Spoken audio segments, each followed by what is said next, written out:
satu bagian yang pokok dari ibadah yang paling dasar berupa pembuktian pancaran iman, yaitu salat. Nah, salat yang diharapkan ini sedang kita bahas di malam hari ini, menjadikan salat yang benar, salat yang menghasilkan kehidupan yang nyaman, yang menenangkan, tadi yang mendapatkan pancaran rezeki yang mudah, dan tentunya semua bahasa ini diistilahkan oleh Al-Quran dengan nama khusyuk. Itulah yang menjadikan kita malam hari ini membahas tentang bagaimana meraih salat yang khusyuk. Dari 5 gambaran dari Al-Quran tadi, kita akan keluarkan berdasarkan 5 pokok itu, karena itu manhaj Al-Quran dalam menggali semua tatanan syariat. Jadi kita akan keluarkan dalilnya dari Al-Quran, mengapa kita mesti menunaikan salat yang khusyuk, apa yang dimaksud dengan khusyuk, apa korelasi khusyuk dengan keimanan, kemudian bagaimana khusyuk bisa melahirkan kebahagiaan, dan puncaknya seperti apa menunaikan salat yang khusyuk itu. Nah, 5 bagian ini yang telah saya coba tuliskan secara detail bagian-bagiannya, dan kita akan bahas dalam kurang lebih tersisa 35-40 menit ke depan. Baik, kalau sudah kita memahami itu dan dasar pembahasannya, mari kita bergeser sedikit kepada subtopik atau bagian-bagian pokok bahasannya. Nah, ini 5 poin yang sudah saya keluarkan dan pelan-pelan kita akan uraikan.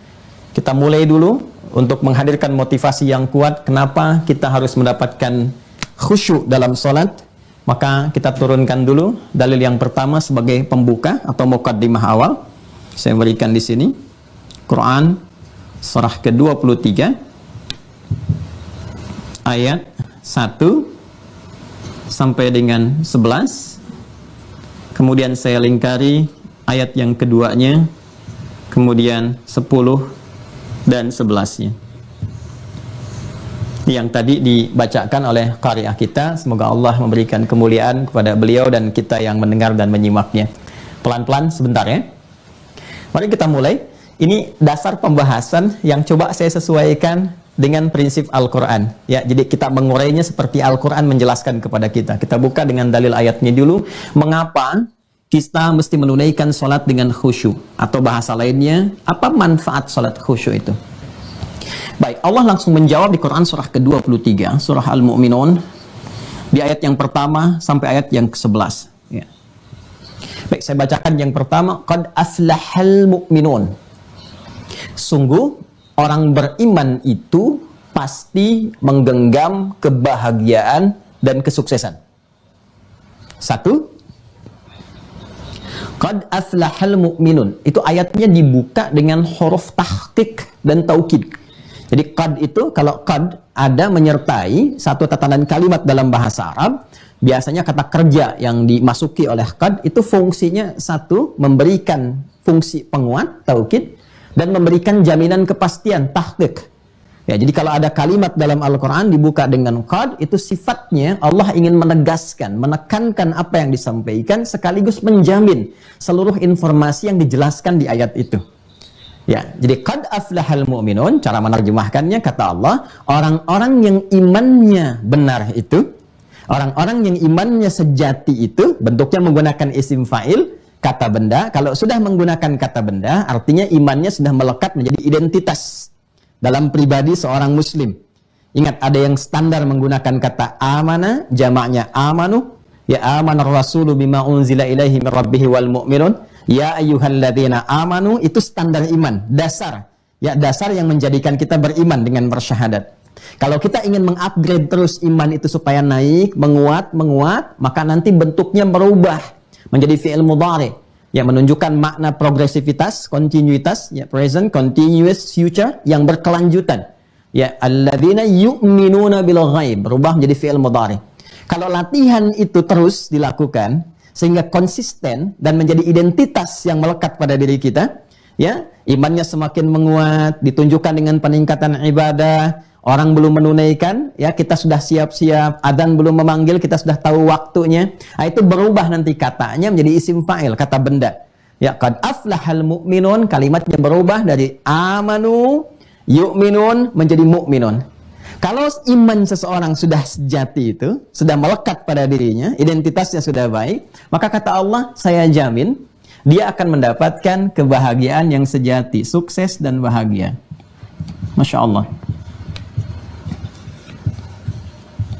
Dalam bahasa Arab, Kata yang mewakili sukses dan bahagia itu disebut dengan falah namanya. Falah. Pelan-pelan ya. Kata yang mewakili sukses dan bahagia itu disebut falah namanya. Karena itu di kamus-kamus bahasa Inggris itu falah diartikan dengan success and happiness.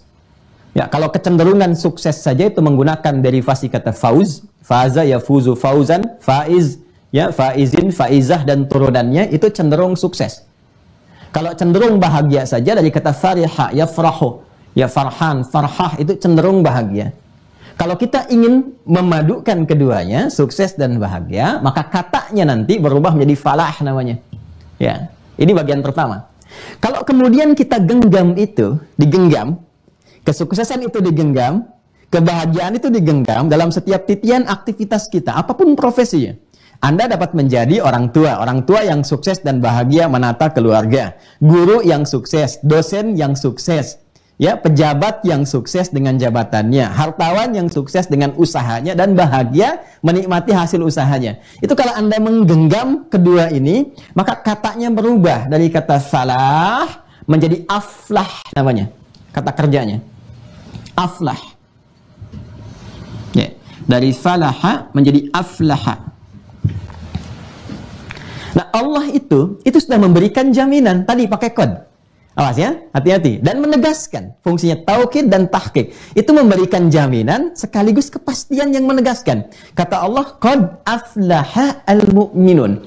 Orang beriman itu, kalau imannya benar, imannya sejati, melekat menjadi identitas dalam kehidupannya, itu pasti menggenggam falah.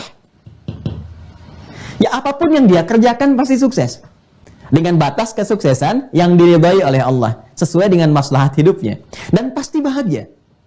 Dan ternyata secara cepat, karena waktu kita terbatas, secara cepat, ternyata kunci mendapatkan falah ini, kunci pertamanya, itu bukan kerja keras, keduniawian, bukan ilmu pengetahuan yang dikejar dengan serata tingkat yang paling tinggi, ya, bukan dengan harta yang dikumpulkan. Ternyata kunci kebahagiaan pertama dan pengantar kesuksesan yang diridhai oleh Allah itu disebut dengan falah tadi. Kunci pertamanya ini yang saya bulati di ayat keduanya. Alladzina hum fi salatihim khashi'un. Perhatikan baik-baik. Alladzina, pakai alladzina, ini disebutkan 1080 kali dalam Al-Quran. Kemudian hum, pakai dhamir munfasil, menunjuk kepada sifat taukid. Kita ngaji sedikit pakai balaghah ya, agak dalam sedikit. Dengan pendekatan gramatikal agak dalam. Ya. Alladzina hum fi salatihim, nah ini dia, salatihim khashi'un. Kita temukan kata khusyuk di sini. Ternyata kunci pertama untuk mendapatkan kesuksesan, kebahagiaan dalam semua titian aktivitas kehidupan kita itu, ya, adalah salat ini. Fi salatihim kata Allah. Karena itulah panggilan sholat yang diperdengarkan 5 kali dalam sehari, setiap pergantian waktu dalam setiap hari. Ingat, dalam setiap hari, waktu berganti itu kan setidaknya dibagi pada 5 bagian. Ya kan? Subuh, ya, menuju pagi terus, ya, dari pancaran pertama matahari mulai memancarkan sinarnya, mulai berkehidupan, ya kan? Subuh, was-subhi idza tanaffas, pancarannya disebut dengan fajar. Kemudian masuk ke waktu siang, ya, jelas terang, zuhur. Menuju kepada sore, waktu dimanfaatkan asar, kemudian menjelang berakhir, akan di pertemuan awal malam, muqaddimatul lail, maghrib, sampai ke malam, isya, gelap. Subuh, zuhur, asar, maghrib, isya. Anda bisa bayangkan, di setiap pergantian waktu dalam sehari, diperdengarkan di telinga kita.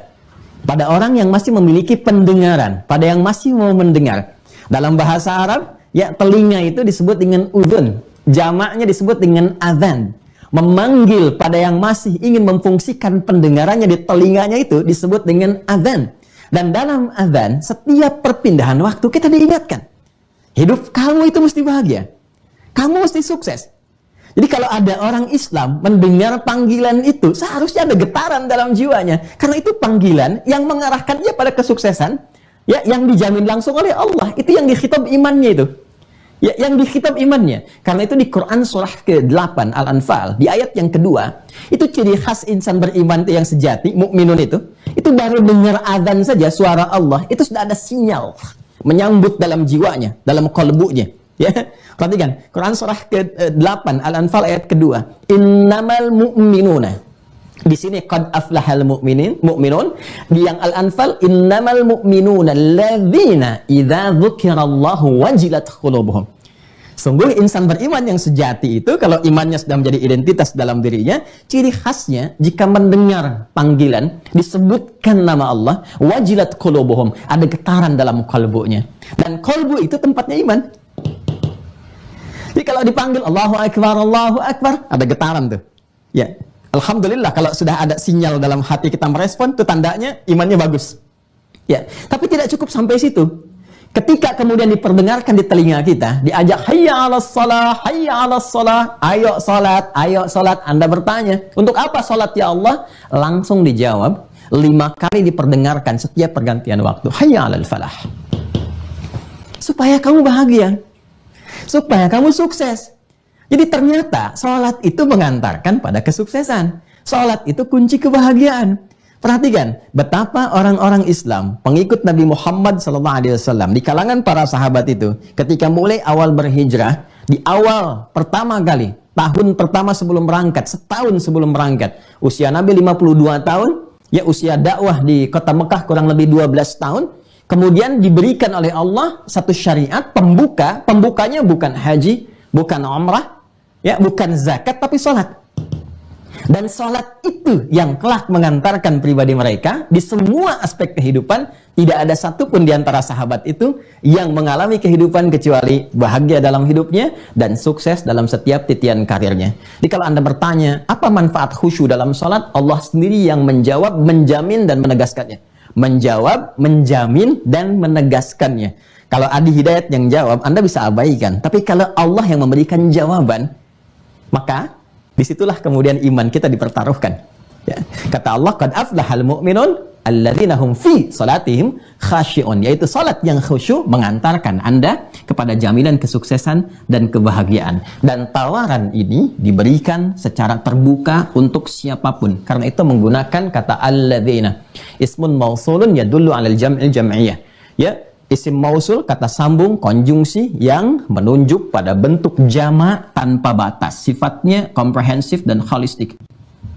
Ya.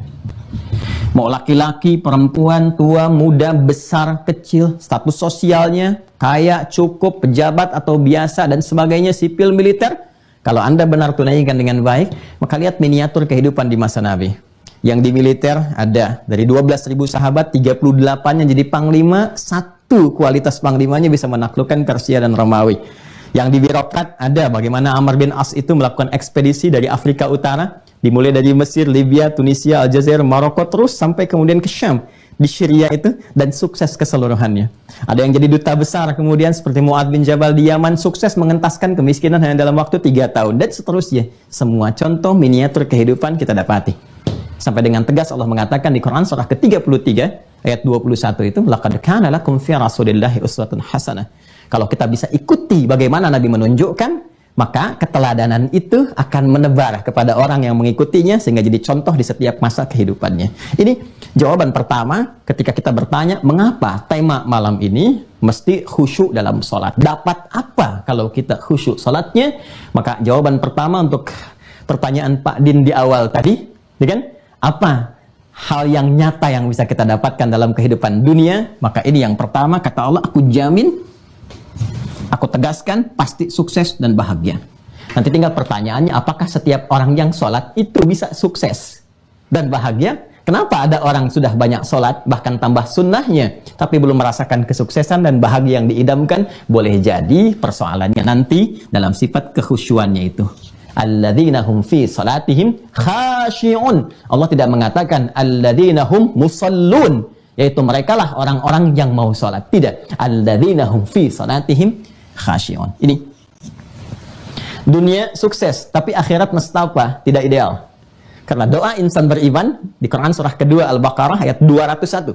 Paling kanan sebelah bawah di mushaf standar. Ya, Quran surah kedua Al-Baqarah ayat 201. Ini doa insan beriman yang paling ideal. Wa minhum may yaqulu Rabbana atina fid dunya hasanah wa fil akhirati hasanah wa qina adzabannar. Karena insan beriman itu, nanti simpul iman itu ada 6, simpul yang kelimanya dia yakin bahwa ada kehidupan nyata setelah meninggalkan dunia.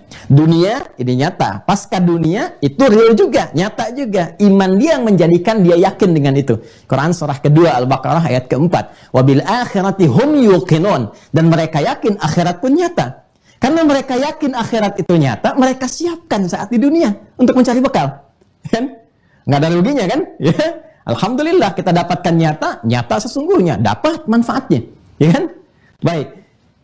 Apa yang harus disiapkan? Kata Allah, ternyata bekal terbaik untuk mendapatkan kehidupan real di akhirat, yang bahagia, yang sukses, yang puncak tertingginya, senantiasa keluar di setiap fitrah lisan manusia. Ketika ditanyakan, bahkan menjadi tempat-tempat hunian, klaster Firdaus, Taman Firdausi, Paradise, dan sebagainya. Gitu kan? Baik, bukankah jaminan surga Firdaus itu pun dibuka dengan sholat yang khusyuk? Kalau tadi tilawahnya ya sempat tersambungkan sampai dengan sempurna kita dengar sampai ayat 10, 11. Ya, perhatikan ayat 10-nya di Quran surah ke-23 itu. Ulaika humul warithun. Ayat 11-nya, alladzina yarithunal firdausa hum fiha khalidun. Mereka itulah para pewaris yang tengah beraktivitas di bumi. Mewarisi apa? Alladzina, pakai alladzina lagi, sehingga memberikan kesan bahwa surga Firdaus itu terbuka. Bukan hanya untuk 1-2 kalangan saja, siapapun mampu untuk bisa mendapatinya sepanjang memenuhi syarat dan ketentuannya. Ya, alladzina yarithunal firdausa, yaitu para pewaris surga Firdaus, hum fiha khalidun, yang mengalami kehidupan nyata di sana secara abadi. Jadi Anda bayangkan, di dunianya sukses dan bahagia, akhiratnya dapat Firdaus, waqina adzabannar, dan terjauh dari ancaman neraka. Nah, indahnya apa? Ternyata surga Firdaus pun tempat terindah, terbaik, teristimewa ketika seseorang ya kemudian berakhir di penghujung kehidupan akhiratnya itu, pintu pertamanya ini amalnya. Alladzina hum fi salatihim khashi'un. Jadi ternyata salat khusyuk itu menentukan kebahagiaan, kesuksesan dunia. Ya. Plus menjadi timbangan kebahagiaan dan sukses pertama untuk hidup akhirat. Ya. Karena itu saat di dunia betapa ditekankan, ya, dikuatkan, diwajibkan, ternyata kewajiban itu, sifatnya memaksa itu, paksaan itu ditujukan supaya kita mendapatkan nikmat ini. Jadi kalau kita memahami tentang filsafat fikih, kenapa satu hukum diwajibkan, ternyata bukan ingin memberatkan kita untuk menyempurnakan nikmat. Karena tidak semua orang tidak sujud pun, semua hamba tidak ruku dan sujud pun tidak akan menurunkan status Allah sebagai Tuhan. Tetap Rabbul Izzah. Tapi kenapa ada hukum wajib? Ternyata saking rahman dan rahimnya Allah memaksa kita. Rahman Allah memaksa kita mendapatkan kebahagiaan dan sukses dunia. Rahim Allah memaksa kita mendapatkan tempat termulia saat di akhirat. Karena sayang Pak, Bu. Kalau nggak sayang nggak akan dipaksa. Ya, itu yang menjadikan kemudian banyak firman dalam Al-Quran dijelaskan, ya, hikmahnya kenapa menjadi wajib, ternyata menyempurnakan nikmat. Pembuka sholat saja kita dengan wudhu, itu jelas ujung ayatnya. Quran surah ke-5 Al-Ma'idah di ayat ke-6. Yaitu pembuka sholat dalam wudhu, pengantar pada kehusyuan pertama. Kalau sampai kita akan bahas ke fase itu. Itu ditutup ayatnya, Quran surah 5 Al-Ma'idah, ayat yang ke-6, dengan kalimat indah. Ma yuridullahu liyaja'ala alaikum min haraj. Allah tidak ingin memberikan beban kesulitan kepada kalian dengan diturunkannya syariat wudhu ini, kata Allah, pengantar kepada khusyuknya salat. Walakin yuridu liyutahhirakum. Ya, tapi diturunkan syariat wudhu ini untuk bisa memberikan sifat kesucian dalam batin kalian, membersihkan terluar kalian supaya mengantarkan kalian pada kenikmatan dan kekhusyuan dalam salat. Waliyutimma ni'matahu 'alaikum. Jadi begitu kalian merasakan kekhusyuan dalam salat itu, taubatnya diterima, hatinya bening, keadaannya bersih, maka terasalah kesempurnaan nikmat itu yang dengan itu kalian la'allakum tashkurun, menjadi lebih bersyukur kepada Allah Subhanahu wa taala. Perhatikan bagaimana Al-Qur'an mengurai dengan indah sekali semua turunannya dan terkorelasi. Jadi ini pengantar pembuka kenapa kita membahas judul atau tema besar kita pada malam hari ini. Karena setiap orang itu selalu ingin bahagia. Nggak ada orang yang ingin bahagia. Setiap orang ingin sukses. Dan kesuksesan itu diharapkan terus memanjang sampai kehidupan yang abadi. Dan pembukanya itu salat yang khusyuk. Di titik inilah kemudian kita akan mengurai apa itu khusyuk. 1. Bagaimana hubungan khusyuk dengan iman? Karena di ayat ini dibuka tadi, dan Anda pun membacakan tadi di tilawah ayat pembuka pertemuan kita malam hari ini, ada korelasi antara iman dengan khusyuk. Qad aflahal mu'minun, iman, alladzina hum fi salatihim khasyi'un, khusyuk dalam salat, 2. Kemudian korelasi khusyuk dan kebahagiaan. Apa hubungan khusyuk yang melahirkan kebahagiaan? Cirinya bagaimana kebahagiaan yang lahir dari sifat khusyuk itu? Ya. Yang keempat, kemudian ya, hubungan antara khusyuk dan khasyah. Apa yang disebut dengan khasyah, dan bagaimana khasyah menunjukkan ciri khusyuk ya pada seorang hamba dan pada tingkat yang agak tinggi ya. Dan yang terakhir, cara meraih khusyuk dalam sholat. Seperti apa isyarat-isyarat Al-Quran yang bisa kita keluarkan dan bersamaan dengan petunjuk Nabi SAW. Ini 5 inti pembahasan yang akan kita urai. Jadi tadi baru muqaddimah. Ya, mohon maaf Mas Mustafa kalau kemudian nanti pembahasan kita agak panjang, karena ini memang harus terpaksa saya sampaikan untuk bisa menghadirkan motivasi kuat meraih apa yang dijanjikan, sekaligus evaluasi sholat sampai dengan malam hari ini sudahkah melahirkan hal-hal yang diutarakan. Ini sebetulnya baru 2. Saya bisa tambahkan 5 lagi, cuma karena waktu terbatas kita langsung saja kepada inti pembahasan. Yuk kita mulai. Apa itu khusyuk? Khusyuk di dalam bahasa Arab, dan ini menariknya akan senafas dengan urutan ayat-ayat Al-Quran, karena memang gramatikal di bahasa Arab itu sumber referensi pokok pertamanya Al-Quran ya. Nah, ini yang sangat menarik ya, referensi pokok pertamanya Al-Quran. Khusyuk dalam bahasa Arab, bahkan kalau Anda buka kamus-kamus bahasa Arab, itu tidak akan terlepas dari 3 pemaknaan utama. Ya. 1, al-khudu'.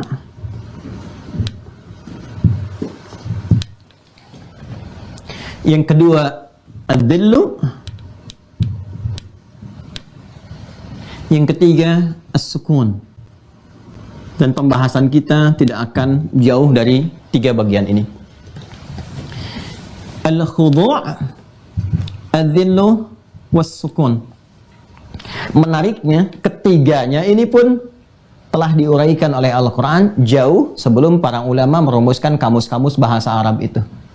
Kita temukan khudu', ini dalilnya, Quran surah ke-54, ayat ke-7, surah Al-Qamar, ayat yang ke-7. Ya. Tadi saya akan konsisten pada metodologi yang diterangkan oleh Al-Quran. Jadi saya mengacu ke urutan ayat Al-Quran saja. Saya sampaikan dalilnya dulu, saya jelaskan kemudian maknanya, lalu tata caranya dan hikmahnya. Ya. Quran surah ke-54 Al-Qamar ayat yang ke-7. Khusya'an absaruhum yakhrujuna minal ajdathi ka'annahum jaradun muntashir. Nah, ini memberikan sifat nanti ketika manusia dibangkitkan dalam kubur, ya kan? Nampak kemudian terutama ada orang-orang yang tidak beriman. Ini menariknya nih. Orang yang khusyuk nanti yang punya sifat 3 ini, dia khusyuk saat di dunia, dia akan dibangkitkan oleh Allah dengan apresiasi yang tinggi dan tadi yang dijanjikan. Tapi kalau dia tidak mendapatkan sifat khusyuk atau berkebalikan dengan sifat khusyuk di dunia, maka oleh Allah dipaksa khusyuk untuk di akhirat tapi dengan makna yang negatif. Ingat ya? Di dunia khusyuk maknanya positif. Tapi kalau sampai ke akhirat, di dunia nggak khusyuk, di akhirat nanti dipaksa khusyuk tapi dengan makna yang negatif. Ya, di antara makna itu kita akan kembali ke sini. Khudu' ya, yaitu sifat yang merendah. Ya. Orang Arab mengatakan kalau ada seseorang yang merendahkan dirinya, kemudian ditunjukkan lewat sikapnya, bahkan dari rona matanya, ya, dari wajah, dari matanya kemudian terlihat. Kalau kita lihat ada orang yang merendah, ada rendah, ada direndahkan. Ya, kalau di ayat ini menunjukkan konteks akhirat pada orang-orang yang nggak mau khusyuk di dunia, maka direndahkan, dipaksa rendah oleh Allah saat di akhirat. Maka terlihat dari rona matanya, terlihat orang rendah itu kan kalau direndahkan kelihatan matanya, ya, tertunduk ke bawah. Ya, makanya dalam bahasa Arab itu nanti disebut dengan kasrah, khafad, dipaksa untuk turun harakat dari atas ke bawah. Ya, fathah itu kan nasab. Nasab itu sesuatu yang kokoh, ya, terpancar, kokoh, kuat, nggak goyah. Kalau sudah ke bawah, kasrah, khafad, turun, pecah, hancur. Ya. Nah ini khudu' berarti sesuatu yang merendah serendah-rendahnya. Itu makna positifnya. Negatifnya direndahkan serendah-rendahnya. Jadi ada merendah, ada direndahkan. Ya. 1, khudu' sikap merendah yang menunjukkan pada makna penghambaan. Jadi serendah-rendahnya menunjukkan bahwa kita memang di bawah. Itu khudu namanya. Ya. Karena itu dalam sholat nanti kita dipaksa oleh Allah untuk merendahkan diri serendah-rendahnya untuk menunjukkan kita itu hamba. Ya. Tingkat kemuliaan manusia itu kan ada pada kepalanya, kan? Karena itulah dia dihormati. Di Arab tuh ada budaya nggak boleh pukul kepala, ya kan? Atau merendahkan. Bagian wajah itu kan tampak semua ekspresi bagian tubuh kita. Nah, dalam sholat itu dipaksa oleh Allah, ya, diminta oleh Allah untuk merendahkan dengan serendah-rendahnya. Ya, nah, itu yang disebut dengan khudu bagian pertama. Saat kita sujud, ya, sujud itu pancaran dari sifat kekhuduan. Nanti prakteknya kita akan tunjukkan bagaimana meraih sifat khudu ini dalam sholat. Prakteknya kita tunjukkan. Tapi saya berikan contoh dan korelasinya dulu. Jadi yang pertama, makna khusyuk punya makna yang pertama yaitu sifat yang merendah, serendah-rendahnya, ya, yang memiliki unsur penghambaan. Ini. Jadi yang dimaksud bukan sifat rendah hati, ya, dalam arti tawadhu di sini, ya, dalam arti lebih kepada menghambakan diri serendah-rendahnya, khudu. Satu. Dua, ada juga bermakna dhillun atau dhillah.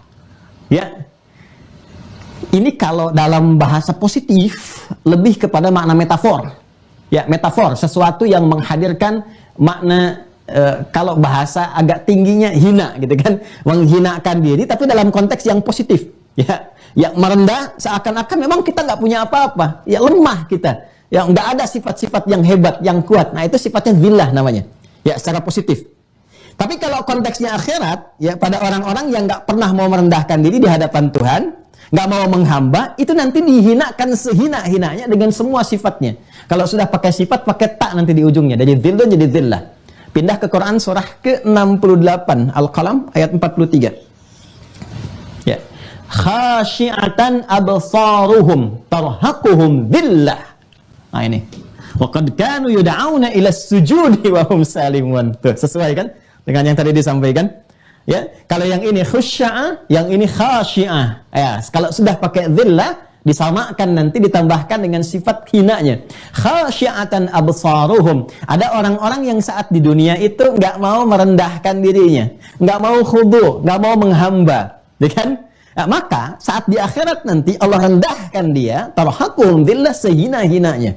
Ya, sehina-hinanya. Jadi makna khusyuk itu punya makna positif dengan makna dhillun, yaitu menghinakan diri di hadapan yang paling istimewa. Ya. Menghinakan diri di hadapan yang paling istimewa itu bukti merendah, kan? Ya, bukti kerendahan hati dan jiwa sekaligus. Ya, sifat menghinakan diri. Ya. Ini citranya positif ya, bukan citra yang negatif di sini, bukan. Ya. Menghinakan diri di hadapan, ya, yang paling berkuasa, yang paling istimewa, ya, yang paling kuasa istimewa. Jadi saya sebut maha aja ya, yang maha gitu. Kalau sudah maha kan gak ada yang lain. Ya, Anda bisa bayangkan, kadang-kadang di hadapan pimpinan saja kita sudah merendah kan? Ya, ada yang menghinakan diri, ada yang jalan, ya, ada yang sambil membungkuk, ya, ada yang sambil kemudian merangkak dan sebagainya di hadapan manusia loh, ya kan? Maka Allah memaksa, tidak seperti itu. Ada yang maha, ada yang paling, ada yang segalanya, kata Allah. Maka dipaksa saat di dunia, semua manusia, siapapun itu, untuk ditunjukkan di hadapan Allah semuanya setara. Semua abdun, semua ibad. Jabatan sosial dalam kehidupan tidak akan memengaruhi sifat penghambaan kepada Allah. Anda punya jabatan tertinggi di keduniaan, harta paling banyak, ilmu paling luhur di hadapan Allah. Semua khudu wa dhillah. Makanya sujudnya sama. Silahkan cek. Tidak ada Anda presiden sujudnya misalnya setengah dari keningnya, nggak ada. Anda hartanya paling banyak, sujudnya setengah ruku, nggak ada. Semua sempurna, sifatnya sama. Karena itu orang-orang yang tidak pernah mau mengkhudukkan diri, menjulunkan diri, mengkhusyukkan saat di dunia, dengan posisi tertingginya saat sujud itu, posisi tertinggi hamba di hadapan Allah saat rendah. Ingat itu ya. Jadi begitu seseorang mulai banyak menghamba, merendah, diangkat statusnya. Makanya Nabi Muhammad itu ketika diangkat dengan status tertinggi lewat peristiwa Isra dan Mi'raj itu nama diksi yang disebutkan oleh Al-Quran, bukan kerasulannya, bukan kenabiannya, bukan nama sifat yang melekat kepada beliau, Muhammad, Ahmad, Mahi, Kafi dan sebagainya. Tapi yang disebutkan adalah sifat penghambaannya. Quran surah 17 ayat 1. Subhanalladzi asra bi abdihi, bukan bi rasulihi, bukan bi nabiyhi, ya, dan seterusnya. Tapi bi abdihi. Jadi ketika seseorang itu mampu menghambakan diri, menghinakan diri di hadapan Rabbnya serendah-rendahnya, maka feedback yang diberikan oleh Allah mengangkat dia setinggi-tingginya. Tapi orang-orang yang nggak pernah mau sujud dengan sifat khudu dan dhillah, saat di akhirat dipaksa oleh Allah, kemudian mohon maaf sebesar-besarnya ditampakkan kepada semua hamba, dipamerkan. Ya, kalau sekarang ada orang-orang berbuat kriminal dipamerkan tuh ya, nanti dipamerkan saat di akhirat. Nih, ya, khasyatan absaruhum, kelihatan matanya dan nunduk, takut, malu, bercampur begini. Tarhaquhum dhillah, dan dihinakan oleh Allah. Wa qad kanu yud'auna ila sujudi. Mereka itu dulu di dunia dipaksa khusyuk enggak mau, diminta sujud enggak mau. Wa hum salimun, karena merasa sejahtera hidupnya. Karena merasa tinggi, karena merasa hebat dengan kedudukan, mewah dengan harta benda, udah nggak perlu sholat lagi, nggak perlu menghamba lagi, ya, petantang petenteng di muka bumi, tidak ingat kalau pernah dulu ada Firaun, ada Namrud, ada Qarun, ya, dan seterusnya. Maka kata Allah, orang-orang yang tidak mau menghambakan diri saat di dunia, saya paksa dengan kerendahan saat di akhirat dan dihinakan. Jadi ini gambaran yang kedua. Ketiga, khusyuk juga punya makna sukun. Sukun, bukan sukun buah ya. Buah saat di atas itu sukun. Kalau jatuh ke bawah kasrah. Ya, kalau sudah dimasak dipotong-potong itu jadi fathah. Kalau dikumpulkan jadi dhammah. Saya waktu di Garut dihidangi sukun buah ya. Ada datang suaminya bawa, Ustadz ini sukun. Saya bilang bukan Pak, ini fathah. Kalau sukun masih di atas bulat. Jatuh ke bawah itu kasrah. Anda potong-potong fathah, dihidangkan banyak dhammah.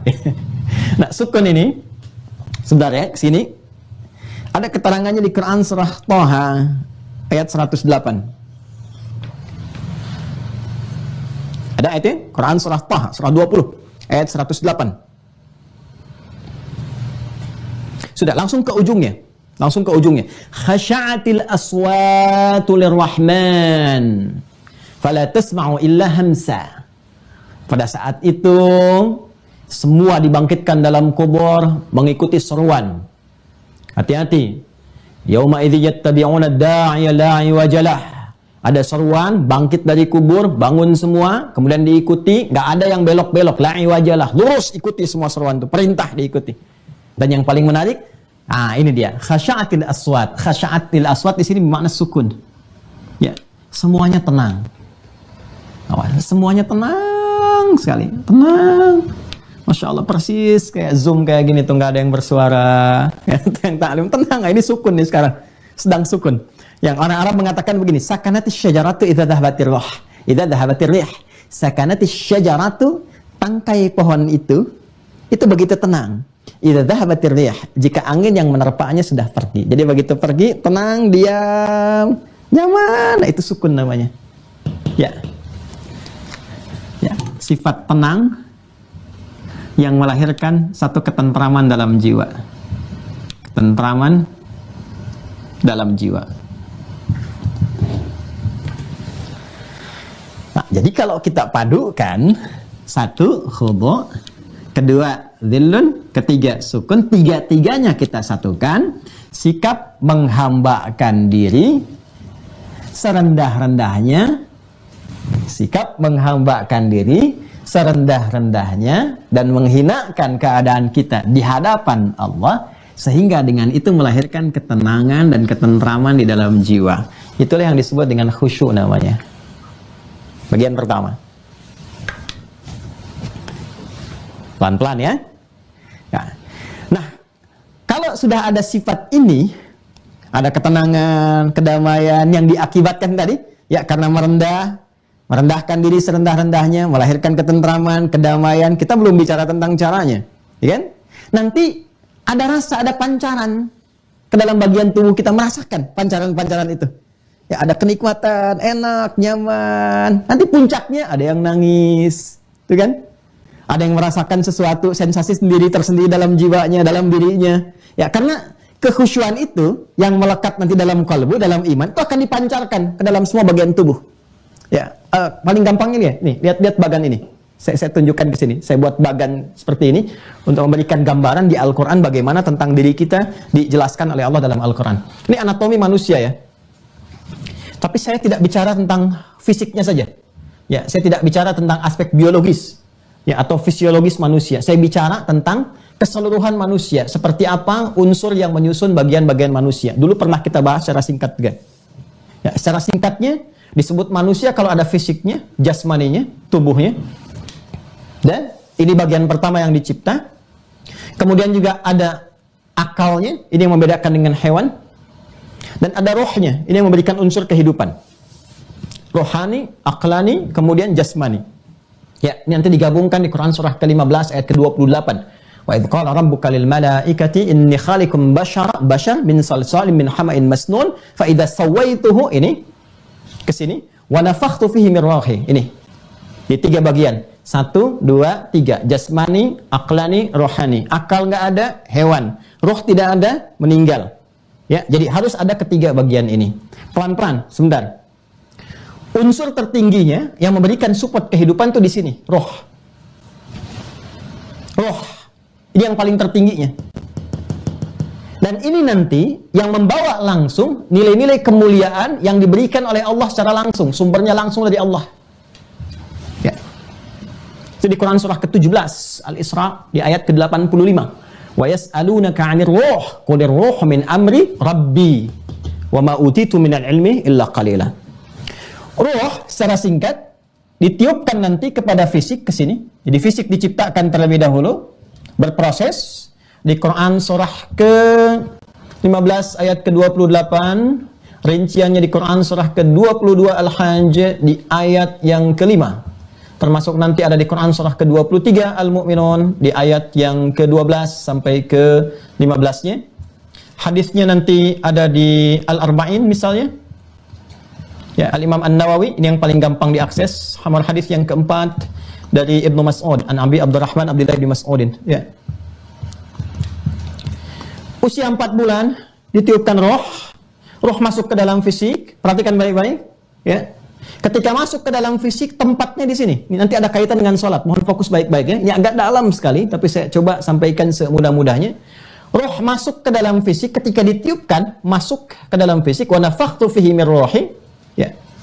Maka nanti masuknya ini ke dalam fisik lewat sini. Satu sodron. Nih. Jamaknya sudur. Ini ruang pertama, roh masuk dalam sodron. Jamaknya sudur. Pelan-pelan.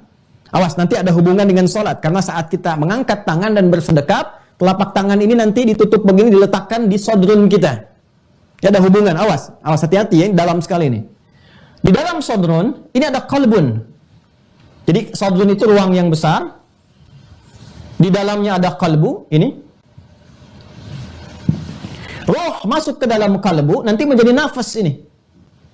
Dalam nafas di sini, masuk ke nafas. Jadi sodron, kalbun, nafsun.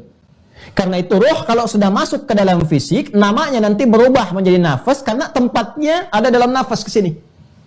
Ya, dari sodron, kalbun, ke nafas ke sini. Karena itu ketika masuk ke sini sempurna manusia, ya, mulai kemudian dapat tanda-tanda kehidupan, diserap ke dalam bahasa Indonesia menjadi bernafas, bisa bernafas, nafas sempurna penciptaan, nafasnya terwujud. Nah, saat masuk ke dalam nafas ini, dalam roh ini sudah ada 2 potensi. Potensi pertama itu yang disebut dengan jiwa takwa namanya. Nah, dalam takwa itulah ada iman yang memiliki 6 pokok yang kita kenal dengan rukun iman. Jika mampu membangkitkan nilai-nilai keimanan ini, di sifat takwa ini, maka akan memancarkan energi-energi positif yang disebut dengan khairat. Pancaran-pancaran yang bernilai sifat-sifat kebaikan. Jadi jujur itu ada di sini. Rendah hati ada di sini. Ya? Sabar ada di sini. Semua sifat-sifat baik itu yang mengantarkan pada kebahagiaan, itu ada di sini. Untuk mempercepat ini keluar, nanti Allah memberikan 2 hal. Secara alamiah nanti ada potensi yang menjadi katalis mempercepat ini supaya keluar. Ya, disebut dengan fujur namanya. Jadi kalau di sini ada jujur, di sini kemudian diciptakan dusta. Kalau di sini ada sabar, di sini diciptakan marah. Ya, marah diciptakan bukan ingin membuat seseorang jadi pemarah, bukan. tapi supaya menjadi katalis, mensupport, mempercepat supaya sabarnya muncul. Sebab kalau nggak ada marah, bagaimana diketahui sabar? Anda pulang ke rumah, ya tiba-tiba istri mengatakan, sabar ya Pak, sabar. Nggak ada kejadian, nggak ada hujan, nggak ada kilat. Istri mengatakan sabar, apa sebabnya? Ya, harus ada dulu pemicunya. Ini katalisnya, fujur. Karena itulah ketika nafas diciptakan sempurna, Allah langsung tegaskan. Di dalamnya ada takwa dan fujur. Quran surah ke-91, di ayat 7 sampai dengan 10, sampai mendapatkan falahnya. Wa nafsi wa ma sawaha. Dan demi nafas bila telah sempurna penciptaannya. Wa ma sawaha. Balik ke Quran surah 15 ayat 28. Faida wa idh qala rabbuka lil malaikati inni khaliqum basyara min salsalin min hama'in masnun. Teruskan. Faida sawaituhu. Jika aku telah sempurnakan. Kapan sempurna? Dijawab di Quran surah 91 ayat ke-7. Wa nafsi wa ma sawaha. Sempurna penciptaan manusia itu, titik awalnya adalah ketika rohnya mulai masuk, lewat ke sadur, lewat ke kalbu, sampai ke nafas. Sawaha. Setelah sempurna, fa'alhamaha fujuraha wa taqwaha. Nah, di takwa ini inti kehidupan kita. Ini inti kemuliaannya. Ini inti kebahagiaannya. Kalau mampu kita bisa menghasilkan ini, ya energi-energi positif ini keluar, didorong oleh fujur, disupport oleh malaikat, dibisikin kebaikan-kebaikan, ya. Ditampilkan, ya, kemuliaan-kemuliaan. Makanya saat azan berkumandang kan sering dengar bisikan dalam hati kita. Cepat sudah azan, siap-siap. Nah, itu malaikat. Ya. Ma yalfidhu min qawlin illa ladaihi raqibun atid. Di Quran surah ke-50 itu Qaf ayat 16 sampai 18 itu, ya kan? Nah, ini membisikkan nilai-nilai kebaikan malaikat, menyampaikan nilai-nilai kemuliaan supaya ini naik, muncul. Karena itu kalau ini dominan, maka muncul aflah. Qad aflaha man zakkaha. Kalau dia sudah bisa membangkitkan nilai kemuliaannya yang dipancarkan lewat 6 rukun itu, 6 pondasi, 6 pokok imannya, dia mensupport takwanya, maka naiklah sifat-sifat baiknya. Ini yang menjadikan orang-orang itu ya tampil mulia dengan sokongan nilai keimanan, muncul sifat-sifat kemuliaan, khair tadi, keluar kemudian ke sini, ditangkap oleh akal, diinstruksikan kepada bagian fisik untuk bersikap. Muncullah di situ sikap-sikap yang disupport oleh iman. Kalau sudah imannya mensupport karena dari jiwa takwa, yang muncul semua kebaikan. Makanya semua bagian anggota tubuh kita ini, di dalam Al-Quran, sebelum disebutkan fungsinya, disebutkan imannya dulu. Yuk kita cek ya. Saya mulai dari atas secara cepat misalnya. Ya, mata nih, mata. Ya, mata itu sebelum disebutkan fungsinya, imannya dulu. Dan tingkat imannya ke sini, ke mukminun tadi. Quran surah ke-24, surah Cahaya, ayat 30 untuk laki-laki, ayat 31 untuk perempuan.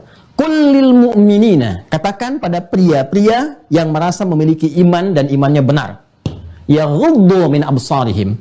Iman itu akan membimbing dia. Nih, iman mensupport ke jiwa takwa. Terus naik sepersekian detik dengan kuasa Allah. Diperintahkan ke akal, diikat jadi pengetahuan, sifatnya instruktif. Jadi kalau dari sini data masuk jadi informasi, diolah kemudian di jiwa, jiwa berikan perintah, masuk perintah, amarah, diberikan instruksi, diikat oleh akal, jadi pengetahuan, jadi ilmu jadi sikap ke sini. Sepersekian detik. Nah, kalau iman itu kemudian memerintahkan, maka apa yang terjadi? Kata Allah, iman itu akan mengarahkan kepada yang baik. Begitu yang dilihat tak baik menurut pandangan jiwanya, dia akan segera memberikan instruksi pada matanya untuk memalingkannya. Sepersekian detik. Itu ghaddul basar, itu berpaling dari yang tidak baik. Artinya apa? Dia hanya akan melihat yang baik saja. Turun ke lisan. Quran surah 49. Ayat 11 sampai 12. Ya ayyuhalladzina amanu la yasra qaumin qaum la yaghtab ba'dukum ba'dha. Hei orang-orang yang merasa punya iman, lisanmu tidak akan digunakan untuk berkata yang tidak baik. Kamu tidak akan pernah bikin hoax. Tuh, sekarang musim hoax. Ya. Apalagi pada yang lain, untuk mencuri, untuk nyogok, untuk korupsi dan sebagainya, nggak akan mungkin dilakukan. Karena itu Nabi tegas mengatakan, la yasriqul mu'min indama yasriqu huwa mu'min. Nggak mungkin orang beriman itu mencuri, saat mencuri ada iman dalam dirinya. Karena iman nggak mungkin perintahkan berbuat yang tidak baik. Nah, apa kaitan dengan sholat? Ini menariknya.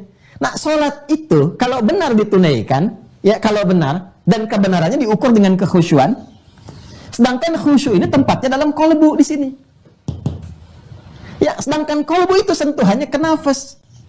Sedangkan nafas itu untuk membangkitkan jiwa takwa. Karena itulah sholat dikerjakan untuk membangkitkan takwa.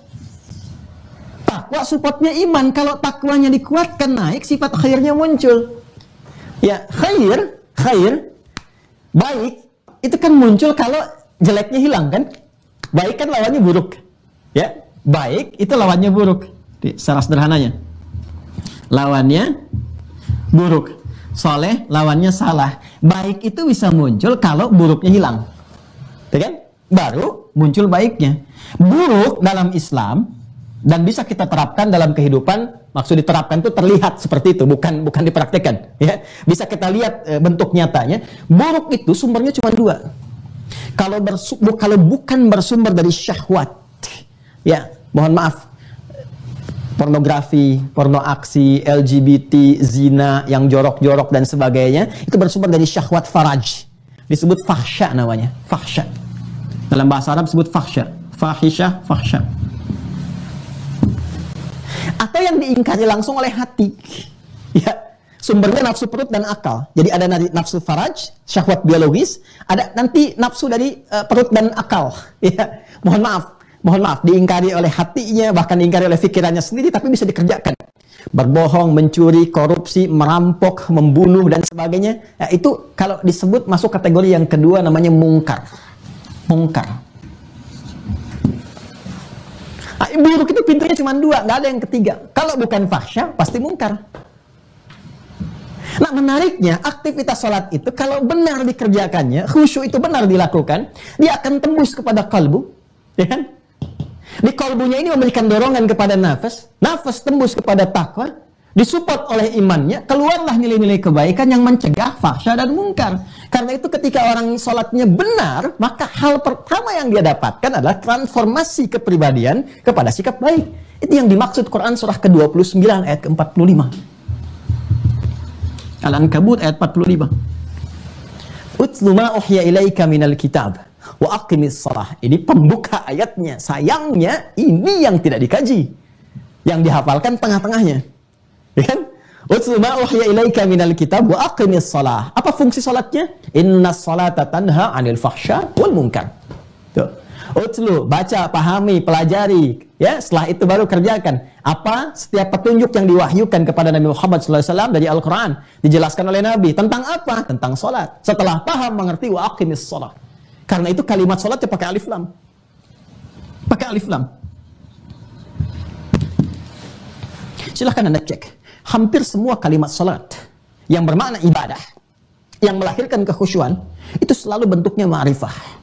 Dan umumnya menggunakan alif lam. Alif lam, alif lam. Silahkan cek. Ya, Al-Baqarah ayat 3. Itu konfirmasi iman, takwa sekaligus. Iman, takwa, nyambung ke salat. Ya, takwanya di ayat kedua, imannya di ayat ketiga, dilanjutkan ke salat.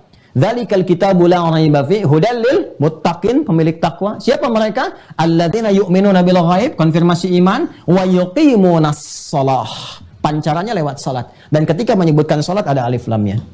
Al-Baqarah 43, wa aqimus shalah, ada alif lamnya. 45, wasta'inu bis sabri was shalah, ada alif lamnya. 153, ya ayyuhalladzina amanu ista'inu bis sabri was shalah. Quran surah 11 ayat 114, aqimis sholata tarafain nahar wa zulafan minal lail, alif lam. Quran surah 17 ayat 78, aqimis sholata liduluki syamsi ila ghasaqil lail, ada alif lam. Ya. Alif lam ini menunjukkan sesuatu yang khusus, ma'rifah. Kalau ma'rifah dalam bahasa Arab artinya memiliki aturan yang khusus. Ada ketentuan yang spesifik, nggak bisa sembarangan. Ya. Aturan inilah, ketentuan inilah yang mengantarkan pada kehusyuan. Artinya kalau ada orang sholat betul kelihatan sholat, tapi nggak sesuai aturan, tidak melihat ketentuan, dan tidak mendapatkan kehusyuan, maka mustahil menghadirkan feedback seperti ini. Ini yang menyebabkan terlihat orang itu seperti sholat, tapi perilakunya justru mendekati fahsya dan mungkar. Bahkan ada orang, mohon maaf, yang terlihat boleh jadi ada was-was setan tertentu yang menjadikan dia itu menjadikan sholat sebagai ibadah manipulatif untuk mengejar sifat mungkarnya. Ya, kan ada orang masuk pura-pura sholat, manipulatif sholatnya untuk memaksa mendapatkan mungkar lewat sholat. Anda bayangkan? Dia takbir ikut takbir, jadi begitu orang takbir dia mundur, dia bawa kotak infak. Ada yang masuk kemudian ikut seperti sholat, tapi hanya ingin kelihatan karena musim pemilihan, dia ikut sholat, dia ikut perangkat dan sebagainya supaya terlihat. Ada terdakwa yang divonis melakukan keburukan-keburukan, pakai perangkat-perangkat pakaian sholat supaya meringankan hukuman dan sebagainya. Ya, ini kembali kepada niatnya, tapi ada suasana yang memang nggak didapatkan di masa-masa lalu gitu. Ini muncul. Ada sesuatu yang keliru. Nah, ini saya ingin menjelaskan dulu bagaimana ya kondisi-kondisi orang-orang yang khusyuk itu ya mendapatkan hubungan-hubungan terkorelasi satu dengan yang lainnya. Puncaknya apa? Karena khusyuknya ini sudah aktif tadi, ada khudu, ada dhillun, ada sukun. Sukun itu kan tenang. Ketenangan itu didapatkannya lewat apa? Nanti dilatih lewat sholat. Ya, latihannya disebut dengan sholat. Sholat itu disebut dengan zikir dalam Al-Quran. Quran surah ke-20 Toha ayat ke-14. Innani anallah la ilaha illa ana iman. Ya, fa'budni ibadah, takwa pancarannya, wa aqimis sholata li dzikri. Tunaikan salat sebagai zikir kepadaku. Salat disebut zikir. Sedangkan fungsi zikir itu menenangkan kepada kalbu. Quran surah ke-13 ayat ke-28. Quran surah 13 ayat 28. Ya, lihat ujungnya. Ala bi dzikrillahi tatma'innul qulub. Yakinkan pada dirimu kalau benar zikirmu kepada Allah, dampaknya ke kalbu akan tenang. Ya. Jadi orang-orang yang khusyuk itu dapat ketenangan. Ketenangannya disebut dengan sukun. Latihannya disebut dengan zikir. Prakteknya disebut dengan sholat. Dampaknya ala bidzikrillahi tatma'innul qulub. Dampaknya hatinya tenang. Makanya ketika kita sedang praktek sholat, kan ada ketenangan disebut dengan tumakninah itu. Tumakninah itu latihannya. Nanti hasilnya disebut dengan sukun. Bila dipadukan dengan khudu dan dhillun disebut dengan khusyuk. Orang-orang yang sudah mendapatkan kekhusyuan ini, sentuhan jiwanya tinggi. Jangankan dia saat sholat, dia mendengar ayat Quran pun yang ada nuansa sujudnya, ya, makanya disebut dengan ayat sajdah. Itu bisa yakhiruna lil azqani sujada. Tiba-tiba ada getaran dalam jiwanya, menguat keimanannya, tawakalnya tinggi kepada Allah, tiba-tiba dia bersujud. Ada yang menangis, ada yang terisak, ada yang bergetar jiwanya. Itu yang dimaksud di Quran surah ke-8 itu ayat kedua di ujung ayatnya. Ya. Innamal mu'minuna alladzina idza dzukirallahu wajilat qulubuhum wa idza tuliyat 'alaihim ayatuhu zadatuhum imana wa 'ala rabbihim yatawakkalun. Bagaimana iman meningkat ketika mendengar ayat Quran tadi? Ketika dia mendengar dibacakan ayat Quran kepadanya, meningkat imannya, bertambah kuat hubungannya dengan Allah, dan ekspresinya adalah Quran surah ke-17 ayat 107 sampai 109. Qul aminu bihi aw la tu'minu. Ya, katakan, kalian mau beriman ataupun tidak? Ya, sungguh orang-orang yang pernah diberikan pengetahuan di masa lampau itu, Masya Allah, mereka idza yutla alaihim, jika dibacakan kepada mereka ayat-ayat Allah, yakhiruna lil adqani sujada, langsung mereka menurunkan, merendahkan wajah mereka, menghinakan diri mereka, sujud pada Allah Subhanahu wa taala. Dan di ayat 109-nya langsung ditambahkan kalimat di ujungnya, ya, wa yaziduhum khusyu'a, dan menambah kehusyuan pada mereka. Jadi kalau khusus sudah sampai ke jiwa, sudah dipraktekkan dalam sholat, sudah nyaman, sudah enak, tandanya banyak kata Allah.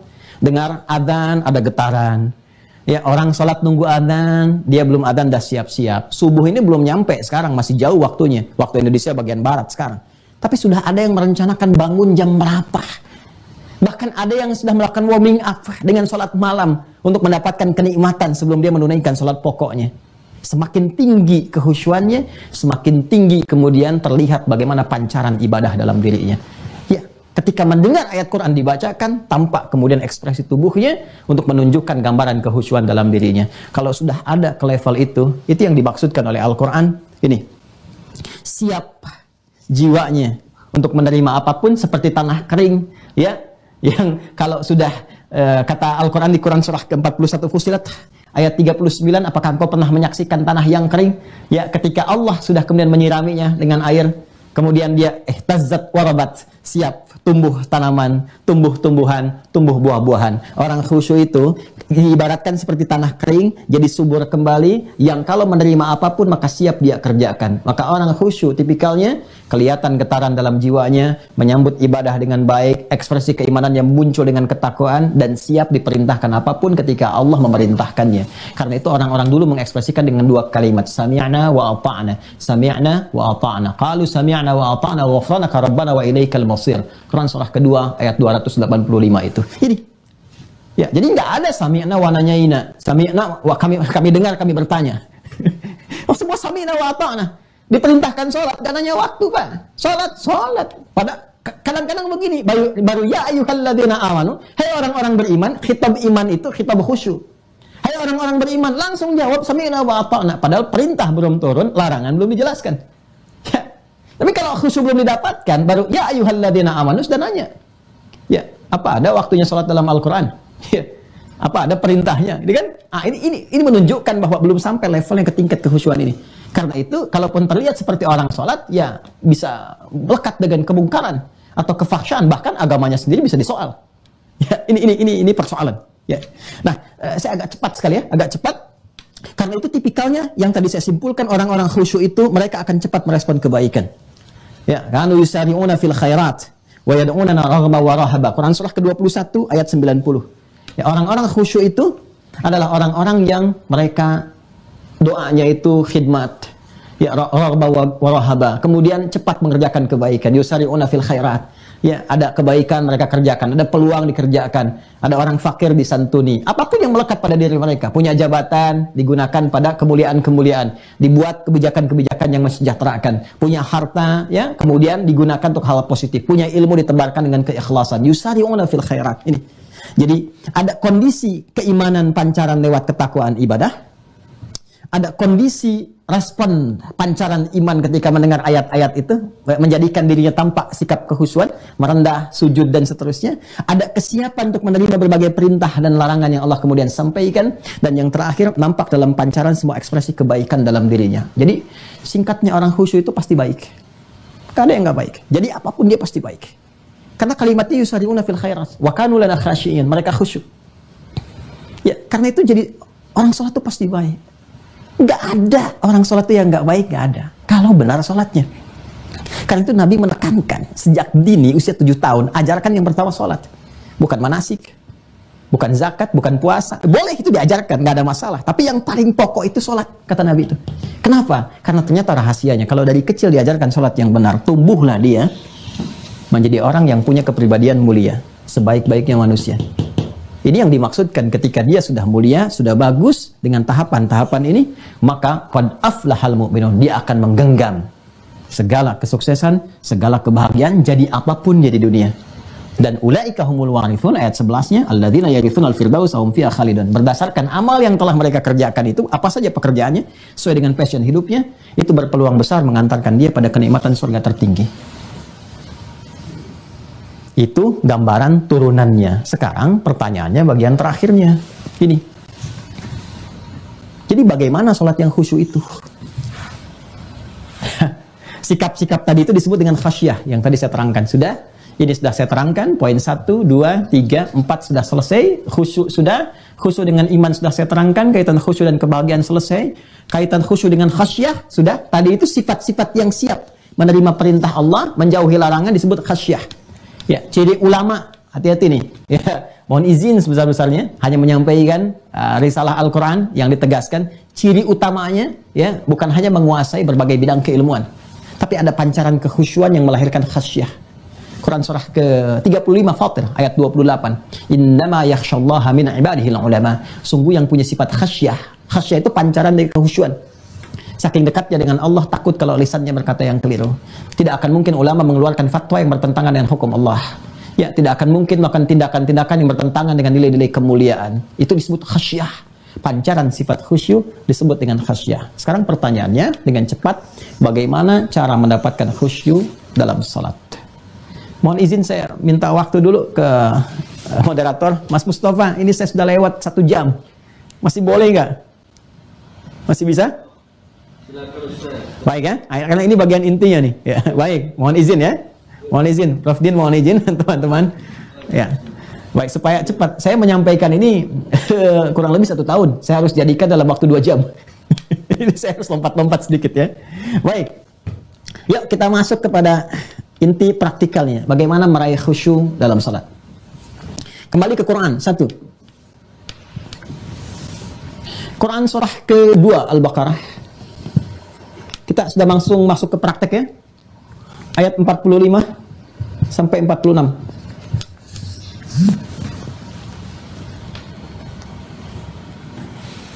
Ingat ya, pelan-pelan. Saya ingin batasi dengan definisi tadi supaya kita terfokus bahasannya. Jadi khusyuk bukan diartikan dengan fokus. Ya, ingat ya, bukan diartikan fokus gitu kan. Ya, khusyuk itu adalah keadaan tentram dan ketenangan dalam jiwa yang hadir lewat mekanisme ibadah setelah kita berusaha merendahkan diri dan menghinakan keadaan kita di hadapan Allah Subhanahu wa taala dalam proses yang disebut dengan sholat itu. Ya, jadi jangan diartikan fokus ya. Kalau fokus ya sulit orang untuk mendapatkan fokus. Yang dimaksudkan sifat ini, keadaan ketentraman, ketenangan yang diakibatkan atau dimunculkan dari proses yang tadi disebutkan. Nah, caranya, mekanismenya, prosesnya. Satu, kita lihat Quran surah kedua, Al-Baqarah ayat 45 sampai 46. Saya sampaikan dengan cepat. Wasta'inu bis-sabri was-salah. Wa innaha lakabiratun illa 'alal khashi'in. Wasta'inu, dan jika Anda memiliki persoalan dalam kehidupan, dan sudah pasti ya kita miliki itu, maka mintalah solusinya kepada Allah.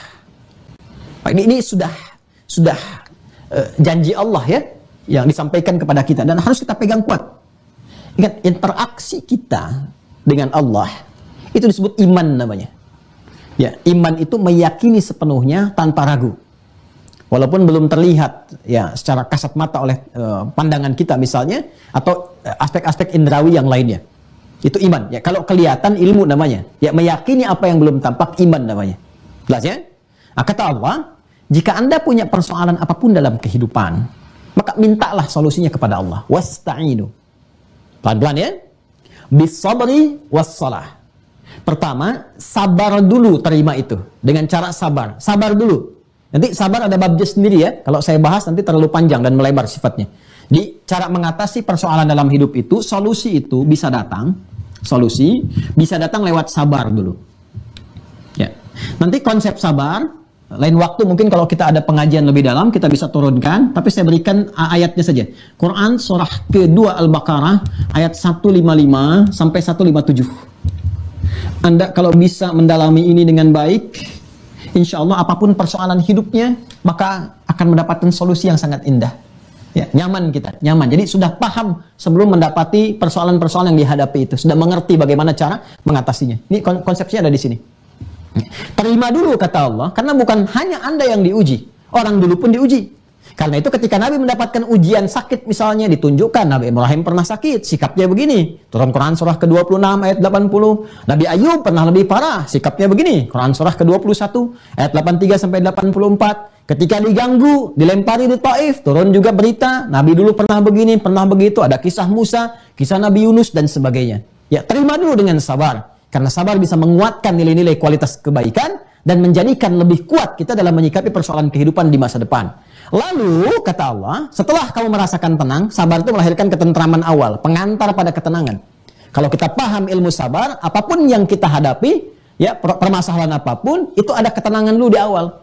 Setelah kita jernih karena tenang itu, jernih berpikir, lalu minta solusi kepada Allah. Lewat apa? Wassalah. Lewat salat. Ya. Masya Allah, indah sekali nih. Ya, ternyata salat itu solutif. Ya Allah langsung menawarkan semua persoalan-persoalan kehidupan, mintakan kata Allah dalam salat. Terima dulu dengan sabar, karena di balik itu ada hikmah yang menguatkan dirimu, meningkatkan kualitasmu. Nanti saat salat, ya mintakan kepada Allah solusinya. Karena itu hikmahnya salat dibagi 5 waktu, supaya Allah bisa mengentaskan semua persoalan kita di setiap keadaan. Subuh ada masalah, selesai. Subuh ke siang ada persoalan, di siang tuntas, siang ke sore selesai. Sehingga tidurnya nyaman, nggak membawa persoalan dalam tidur. Sampai kita selesai tidur pun kembali kepada Allah dalam keadaan yang tenang. Karena itu jiwanya dipanggil dengan ketenangan, dan ketenangan itu dilatih lewat salat. Lewat salat tumakninah, sifat yang melekat dari tumakninah disebut mutmainnah. Makanya kalau pulang jiwa mutmainnah itu panggilannya tenang. Ya ayyatuhan nafsul mutmainnah, irji'i ila rabbiki radiyatan mardiyah. Quran surah ke-89 ayat 27 sampai 30 itu. Balik ke sini. Ya, jadi konsepsi pertama kata Allah, ketika kamu sholat itu silakan minta apapun. Ya karena itu wasta'inu itu kata perintah. Kalau kamu punya persoalan, minta. Lalu kita rubah kata ini dalam bentuk permohonan. Ya, wasta'inu perintah dirubah dalam bentuk permohonan, merubahnya menjadi nasta'in. Cara cepatnya begitu. Wasta'inu perintah, nasta'in kita minta. Mintalah, ista'inu kami minta, nasta'in. Kepada siapa mintanya? Kepada yang menjanjikan. Siapa? Allah. Kita minta sama Allah yang menjanjikan. Kepadamu saja ya Allah kami minta. Engkau memerintahkan, kami melakukan. Engkau menjanjikan, sekarang kami meminta. Kan? Maka apa kata Allah? Iyyaka na'budu. Sekarang kamu kerjakan ibadah. Wa iyyaka nasta'in. Ya. Dan sekarang kamu katakan, kami meminta kepadamu saja ya Allah. Bukankah kita mengatakan kalimat itu 17 kali dalam sehari? Dalam apa kita mengatakan itu? Bukankah dalam sholat? Makanya sholat itu solusi. Karena itu muncul hadis qudsi riwayat sahabat Abu Hurairah. Ya, perhatikan kalimatnya. Saya cepat saja ya.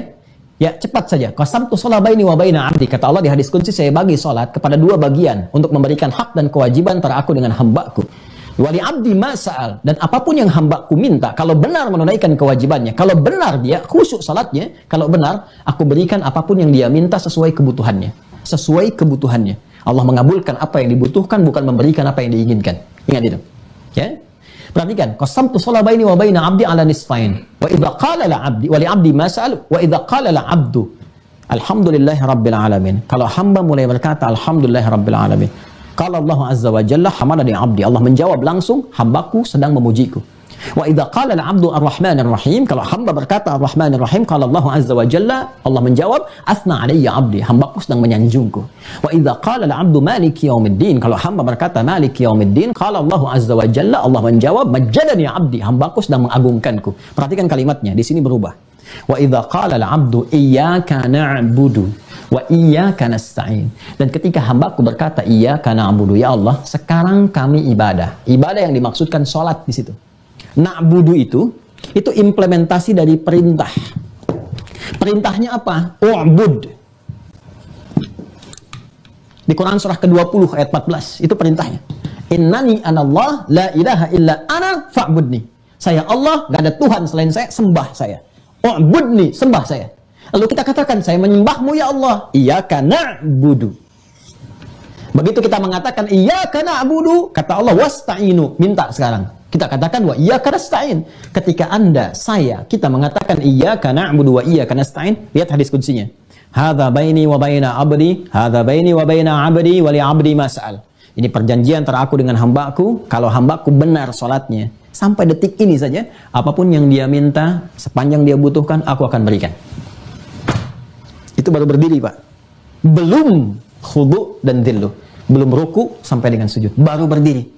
Itulah rahasianya. Kenapa Nabi Zakaria alaihissalam itu sampai menunaikan sholat di mihrabnya Maryam untuk mendapatkan kekhusyuan di tempat itu. Dan memohon di situ kepada Allah hal yang mustahil menurut manusia. Dan dilakukan dalam sholat. Ini rahasia antara kita saja ya. Di malam hari ini. Itu semua Nabi dan Rasul sholat. Semua Nabi dan Rasul. Dan setiap mereka punya hajat sholat. Nabi Musa sholat, Quran surah ke-20 ayat 14. Nabi Isa, Yesus, Mesias, sholat, Quran surah ke-19 ayat 31. Wa ja'alni mubarakan aynama kuntu wa awsani bis shalah. Nabi Ismail sholat dan meminta keluarganya sholat, Quran surah 19 ayat 55.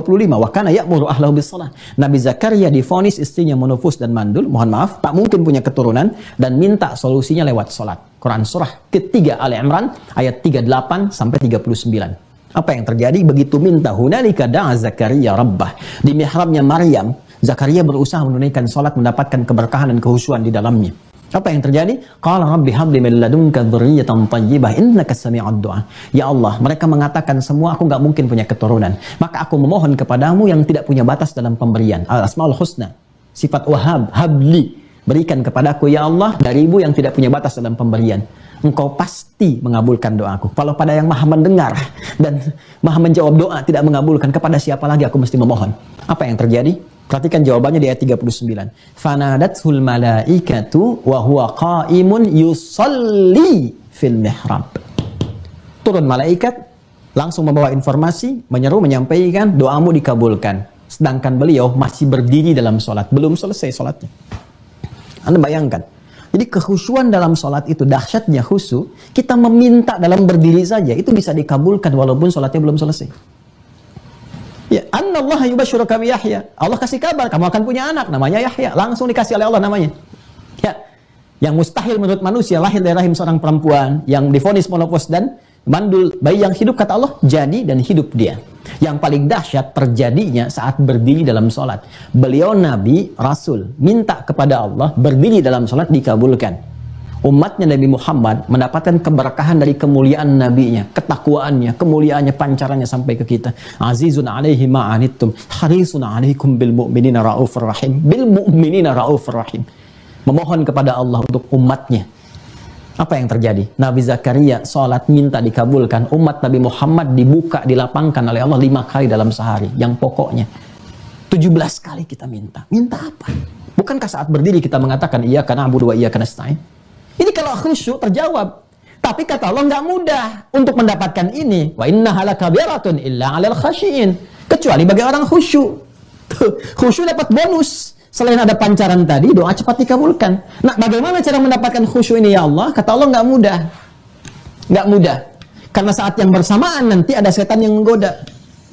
Ya, setan nggak pengen, Pak. Setan sudah mengajukan proposal kepada Allah untuk menunjukkan kesombongannya. Aku lebih hebat dibandingkan dengan Adam. Quran surah ke-7 ayat 12. Kan? Ada khairum minhu khalaqtani min narin wa khalaqtahu min tin. Qala ma mana'aka alla tasjud idza martuk? Qala ada khairum minhu khalaqtani min narin wa khalaqtahu min tin. Dia ingin buktikan dia lebih hebat dibandingkan dengan Adam. Dia mengajukan proposal, ingat ini agak ilmiah tapi dalam ya dan cepat. Dia mengajukan permohonan kepada Allah supaya ikut serta ke tempat Adam berdinas, bertugas di muka bumi ini dan mengajukan kepada Allah supaya diberikan peluang menggoda di bagian fujur ini. Itu Quran surah keempat ayat 118. La'anahullah wa qala la'attakhidanna min ibadika nasiban mafruḍa. Dia berkata, berikan kesempatan aku untuk membuktikan kehebatanku dengan cara apa? Memanfaatkan bagian yang ini. Katalisnya takwa itu dia jadikan berdiri sendiri supaya tidak mengkatalis ke takwa dan berdiri sendiri. Ini kan lawannya nih. Tadi masih ingat, di sini ada jujur, di sini ada dusta. Di sini ada sabar, di sini ada marah. Di sini ada tawadhu, di sini ada sombong. Nah, harusnya ke sini fungsinya sebagai katalis mempercepat. Tapi dia putus jalur ini, dia berikan was-was ke sini. Ya, dia berikan was-was supaya berdiri sendiri. Kalau dia berdiri sendiri, tidak mensupport ini, menekan takwa, naik fujur ini yang menjadikan nafas ini terkontaminasi oleh sifat-sifat negatif. Ada elektron di sini. Nyebar nih. Ya, ini yang mempengaruhi ini sehingga pancaran dari nafas bahasa kita ini nafsu, memancarkan sifat-sifat buruk yang tadinya bagus jadi buruk karena was-was setan. Ini yang dimaksud Quran surah ke-12 Yusuf di ayat 53. Wa ma ubarri'u nafsi innan nafsa la ammaratum bisu. Kita nggak bisa menjadikan diri kita suci karena di dalamnya ada apa? Ada fujur yang diberikan was-was oleh setan. Ya kan? Dan kalau sudah berdiri sendiri dia memerintahkan kepada keburukan. Su itu buruk. Ya, salah, lawan dari kata saleh. Dari mana setan masuknya? Dari sini pintunya nih, dari sadrun, masuk ke sini, ke was-was. Itu yang disebutkan di surah An-Nas, alladzi waswisu fi sudurin nas. Ini yang menjadikan kita dalam sholat itu megang ini nih, itu hikmahnya, ya nilai falsafahnya itu, ya nilai dasarnya kaitan dengan ini, itu makna terdalamnya adalah menjaga diri kita. Jangan sampai dalam keseharian kita dimanfaatkan oleh setan. Kena was-was untuk berbuat buruk. Itu latihan dalam sholat. Jangan dikira bacaan dan gerakan sholat itu ada maknanya. Nanti bab yang lain, ada kurikulum lain. Semua dari awal sampai akhir, semua gerakan dan bacaan itu ada maknanya semua. Ada artinya. Itulah sebabnya kita melakukan telapak tangan. Kenapa menutup yang kiri? Kanan itu kan visualisasi kebaikan. Kiri gambaran dari keburukan. Kenapa kiri diletakkan lebih dulu di sadrun dan ditutup dengan kanan? Memberikan kesan bahwa manusia yang tidak mampu menjaga kolbunya, sehingga diberikan was-was, longgar was-was untuk setan menggodanya, itu lebih cepat, banyak terpengaruh, terprovokasi berbuat keburukan, sehingga nampak pancaran keburukan-keburukan dalam dirinya. Maka segera tutup dengan yang baik. Ini maknanya, ini hikmahnya. Tutupi keburukan dengan kebaikan. Jaga jiwamu itu, jaga kolbunya. Ini yang dimaksud hadis Nabi, di Al-Arba'in itu nomor hadis yang ke-6. Wa inna fil jasadi mudghatan, ala wa inna fil jasadi mudghatan, idza salahal jasadu kullu, wa idza fasadat fasadal jasadu kullu, ala wa hiyal qalbu. Ketahuilah dalam diri kita itu ada satu bagian yang kalau Anda bisa menjaganya, maka baik semua bagian ekspresi tubuh. Kalau tak mampu menjaganya, rusak, dia rusak sebuah bagian ekspresi tubuh. Ala wahiyal qalbu, itulah qalbu. Kita jaga, kita tutup. Ini yang dimaksud Quran surah ke-11 ayat 114 ketika turun. Aqimis salata tarafain nahar wa zulafan minal lail innal hasanati yudhibnas sayyi'at. Ayat ini turun ketika ada seseorang berkonsultasi, berbuat jelek, pengen dihukum. Maka turunlah perintah dengan turun ayat ini mengatakan kalau kamu mengerjakan yang baik, kerjakan yang baik untuk menutup yang burukmu. Taubat, ya ciri khas diterimanya taubat, kerjakan yang baik. Yang baik, maka yang buruk akan tanggal. Ini yang dimaksudkan tutup yang kiri dengan yang kanan, jaga sadrunmu. Alladzi yuwaswisu fi sudurin nas. Ini ilmunya agak dalam ya. Jadi tapi saya harus agak cepat untuk menyampaikan ini. Dan menariknya kalau kita kaji lebih dalam, ini takwa disebutkan 115 kali, derivasi di Al-Quran. Turunan ini jadi nafsu disebutkan 115 kali. Malaikat mensupport takwa disebutkan 88 kali dalam Al-Quran. Setan memberikan was-was disebutkan 88 kali dalam Al-Quran. Semua seimbang. Di setiap kita akan berbuat baik, ada setan yang berupaya mencegah. Maka menjadi tidak mudah pun khusyuk dalam sholat, kata Allah, karena ada setannya. Saya jawab tepat ya pertanyaan moderator di awal. Kenapa saat seseorang kita akan sholat tiba-tiba teringat ini dan itu? Ya, tinggal dilihat. Kalau ingatan mensupport kepada kehusyuan, maka itu support dari malaikat. Tapi ketika ingatan mensupport kepada hal di luar sholat, walaupun sifatnya baik, tapi di luar sholat, keduniaan, nemu ini, nemu itu, ingat kunci mobil di mana, itu sesuai dengan pernyataan Nabi. Ketika seseorang bertakbir, ya, maka kemudian muncul setan memberikan was-was. Ya, fayaqulu syaitanu udhkur kada, maka setan mengatakan ingat ini, ingat itu. Hatta la yash'ural musalli kam raka'atan yusalli, sampai ada orang sholat yang tidak sadar berapa rakaat sedang menunaikan sholatnya. Ya? Pasti terjadi, kalau Nabi mengatakan pasti terjadi. Nah, sekarang ini tidak mudah dilakukan sholat itu kecuali bagi orang khusyuk. Kita bertanya bagaimana cara khusyuk sholatnya ya Allah. Langsung ayat ke-46, kita agak cepat. Saya kira mungkin 15-20 menit saya akan selesai. Ya. 1. Ayat 46. Alladzina yadhunnuna annahum mulaqu rabbihim. Orang khusyuk itu adalah orang yang saat akan mulai sholat. Ternyata khusyuk dimulai sebelum sholat persiapannya. Ada pra-sholat. Khusyuk itu dimulai sebelum sholat, pra-sholat. Alladzina yadhunnuna annahum mulaqu rabbihim, yaitu orang-orang semua tanpa kecuali, laki-laki, perempuan dan sebagainya, pakai alladzina. Yadhunnuna annahum mulaqu rabbihim, orang-orang yang menyadari bahwa dalam sholat itu dia akan menghadap kepada Rabbnya. Awas. Ya, ini bahasanya singkat tapi dalam. Jadi orang khusyuk itu kelihatan, kata Al-Quran, sebelum sholat dia menyadari sepenuhnya, merasakan ini akan menghadap Allah. Ingat ya, kalau disebutkan Allah berarti itu nama yang mencakup semua sifat dan keagungannya. Al-Asma'ul Husna. Ya, Ar-Rahman, Ar-Rahim, Al-Malik, Al-Jabbar dan seterusnya, semuanya itu dicakup dengan satu nama, Allah. Di Quran surah ke-17 ayat 110. Qulid Allah awid ar-Rahman ayyamma tad'u falahul asma'ul husna. Ya, walillahil asma'ul husna. Itu kalau sudah disebutkan Allah, semua nama-nama tadi tercakup di dalamnya. Yang mau saya ilustrasikan begini, Anda ketemu orang, public figure siapapun yang punya sifat kebaikan, mulia, ilmunya luas dan sebagainya. Bukankah ketika ada undangan Anda siap-siap begitu rupa? Tampilan dibaguskan, diperbaiki dan sebagainya. Nah, ini yang mengundang kita, yang maha segalanya, yang menciptakan sosok itu. Karena itu, ketika ada panggilan Allahu Akbar, kalimat Allah disebutkan, wajilat qulubuhum, seharusnya yang hadir dalam jiwa kita itu semua sifat kemuliaan tadi. Ini yang manggil yang maha besar, yang maha mulia, yang maha agung, yang menawarkan solusi, yang ngasih semua hal kebaikan kepada kita. Ini manggil kita sekarang, hadirkan makna itu. Jadi bukan sekedar mendengar Allahu Akbar, tiba sholat, bukan. Ya, kalau mau khusyuk, kata Allah, rasakan ini. Kita dipanggil oleh satu zat, Rabbul Izzah, yang memiliki semua sifat-sifat keagungan. Ya, dan laisa kamitslihi syai', enggak ada yang serupa. Manusia itu masih kecil, ciptaan kok. Ya, kenapa Anda dipanggil pejabat tertinggi dalam kehidupan sosial kita atau di negara kita, bersiap-siap dengan hebat dan bagus. Sekarang yang mewafatkan pemimpin itu, yang mewafatkan orang kaya itu, yang mewafatkan ulama itu, manggil kita. Ya, makanya orang-orang khusyuk kelihatan. Ya, nampak, kata Allah, persiapannya ada di Quran surah ke-7. Dijawab di Quran surah ke-7 ayat 31. Quran surah 7 ayat 31.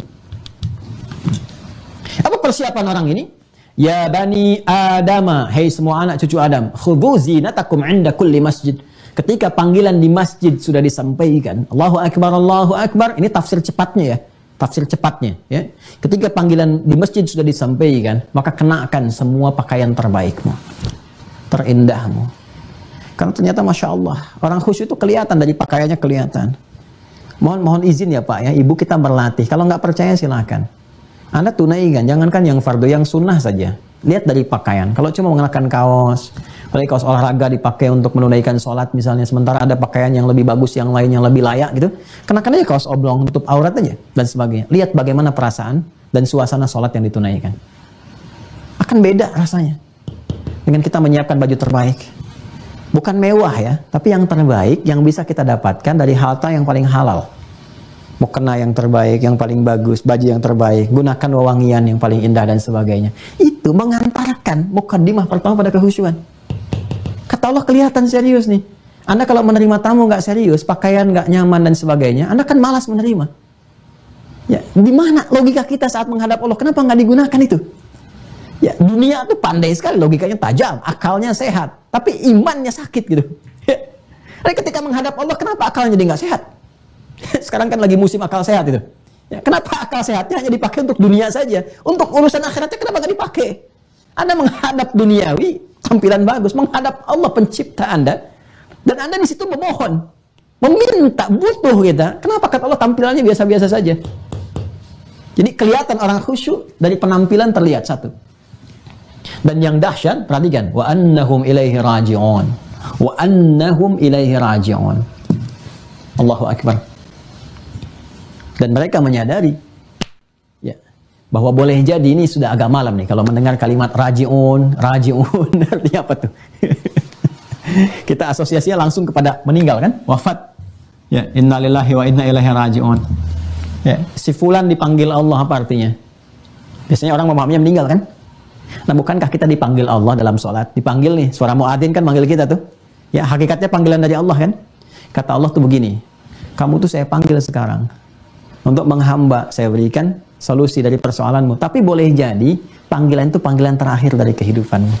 Step yang kedua, kalau Anda ingin merasakan kekhusyuan dalam sholat, setelah kenakan pakaian terbaik, wudhu dengan sempurna, Quran surah ke-6, Quran surah ke-5, maaf, tadi ini 7 ayat 31, Quran surah ke-5, ayat yang ke-6.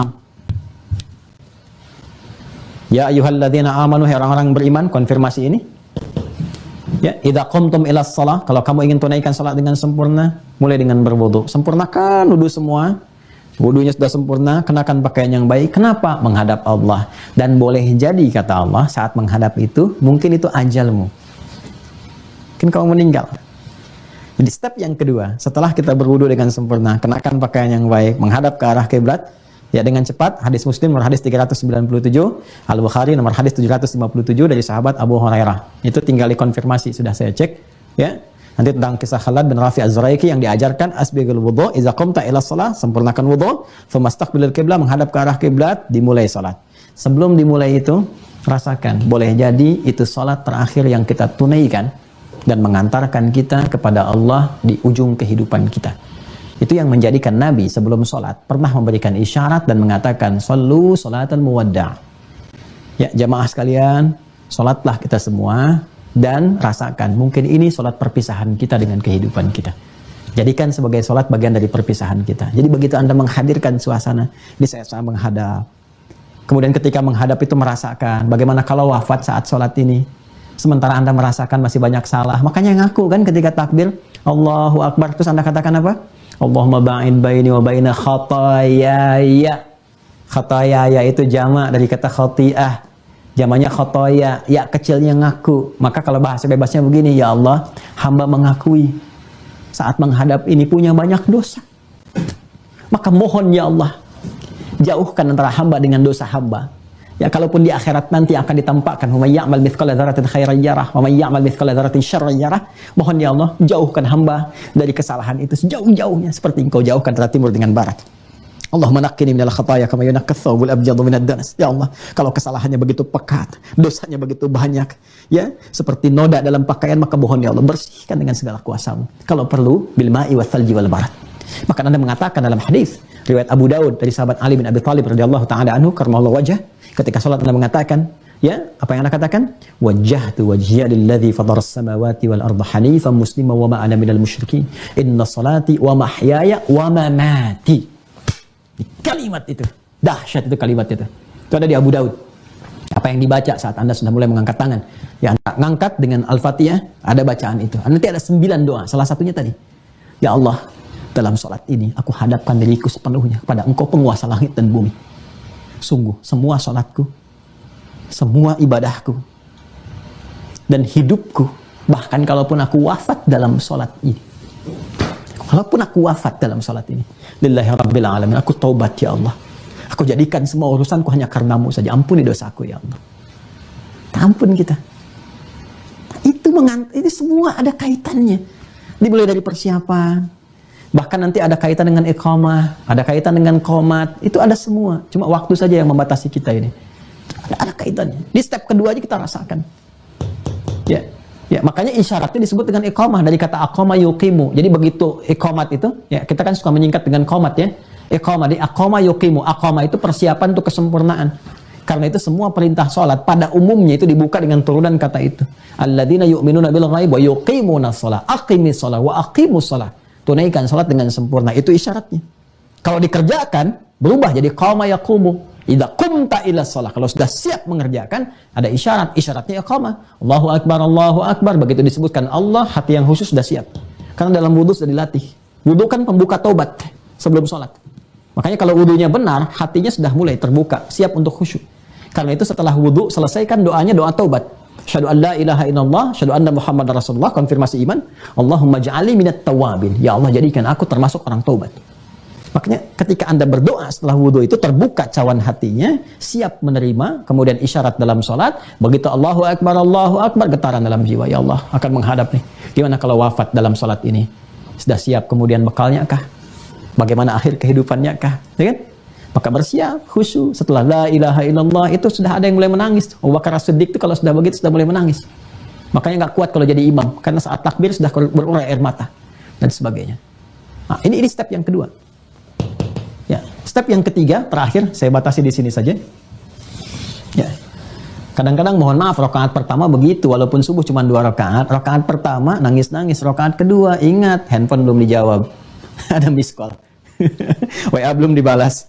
Ya, hari ini ingat ada pengajian, kurikulumnya ini. Itu rakaat kedua bisa begitu, bahkan bisa gagal fokus. Ya, fokus ingat maksudnya sampai berapa rakaat dia sedang sholat. Maka step yang terakhir, bagiannya apa? Ada di Quran surah ke-29. Dan ini penutupnya. Ayat 45. Ini rahasianya. Ini masih pra sholat, tapi diterapkan dalam sholat. Ya, apa kata Al-Quran? Utlu. Ini fase sebelum sholat. Utlu. Ma uhya ilaika minal kitab wa aqimis sholah. Utlu, kalau Anda buka terjemahan, itu selalu diterjemahkan dengan bacalah. Padahal ada 2 kata yang berbeda diterjemahkan dengan terjemah sama dalam terjemahan, yaitu Iqra, wahyu pertama, Quran surah 96 ayat 1, Iqra bismi rabbikal ladzi khalaq. Iqra itu diartikan bacalah di terjemahan.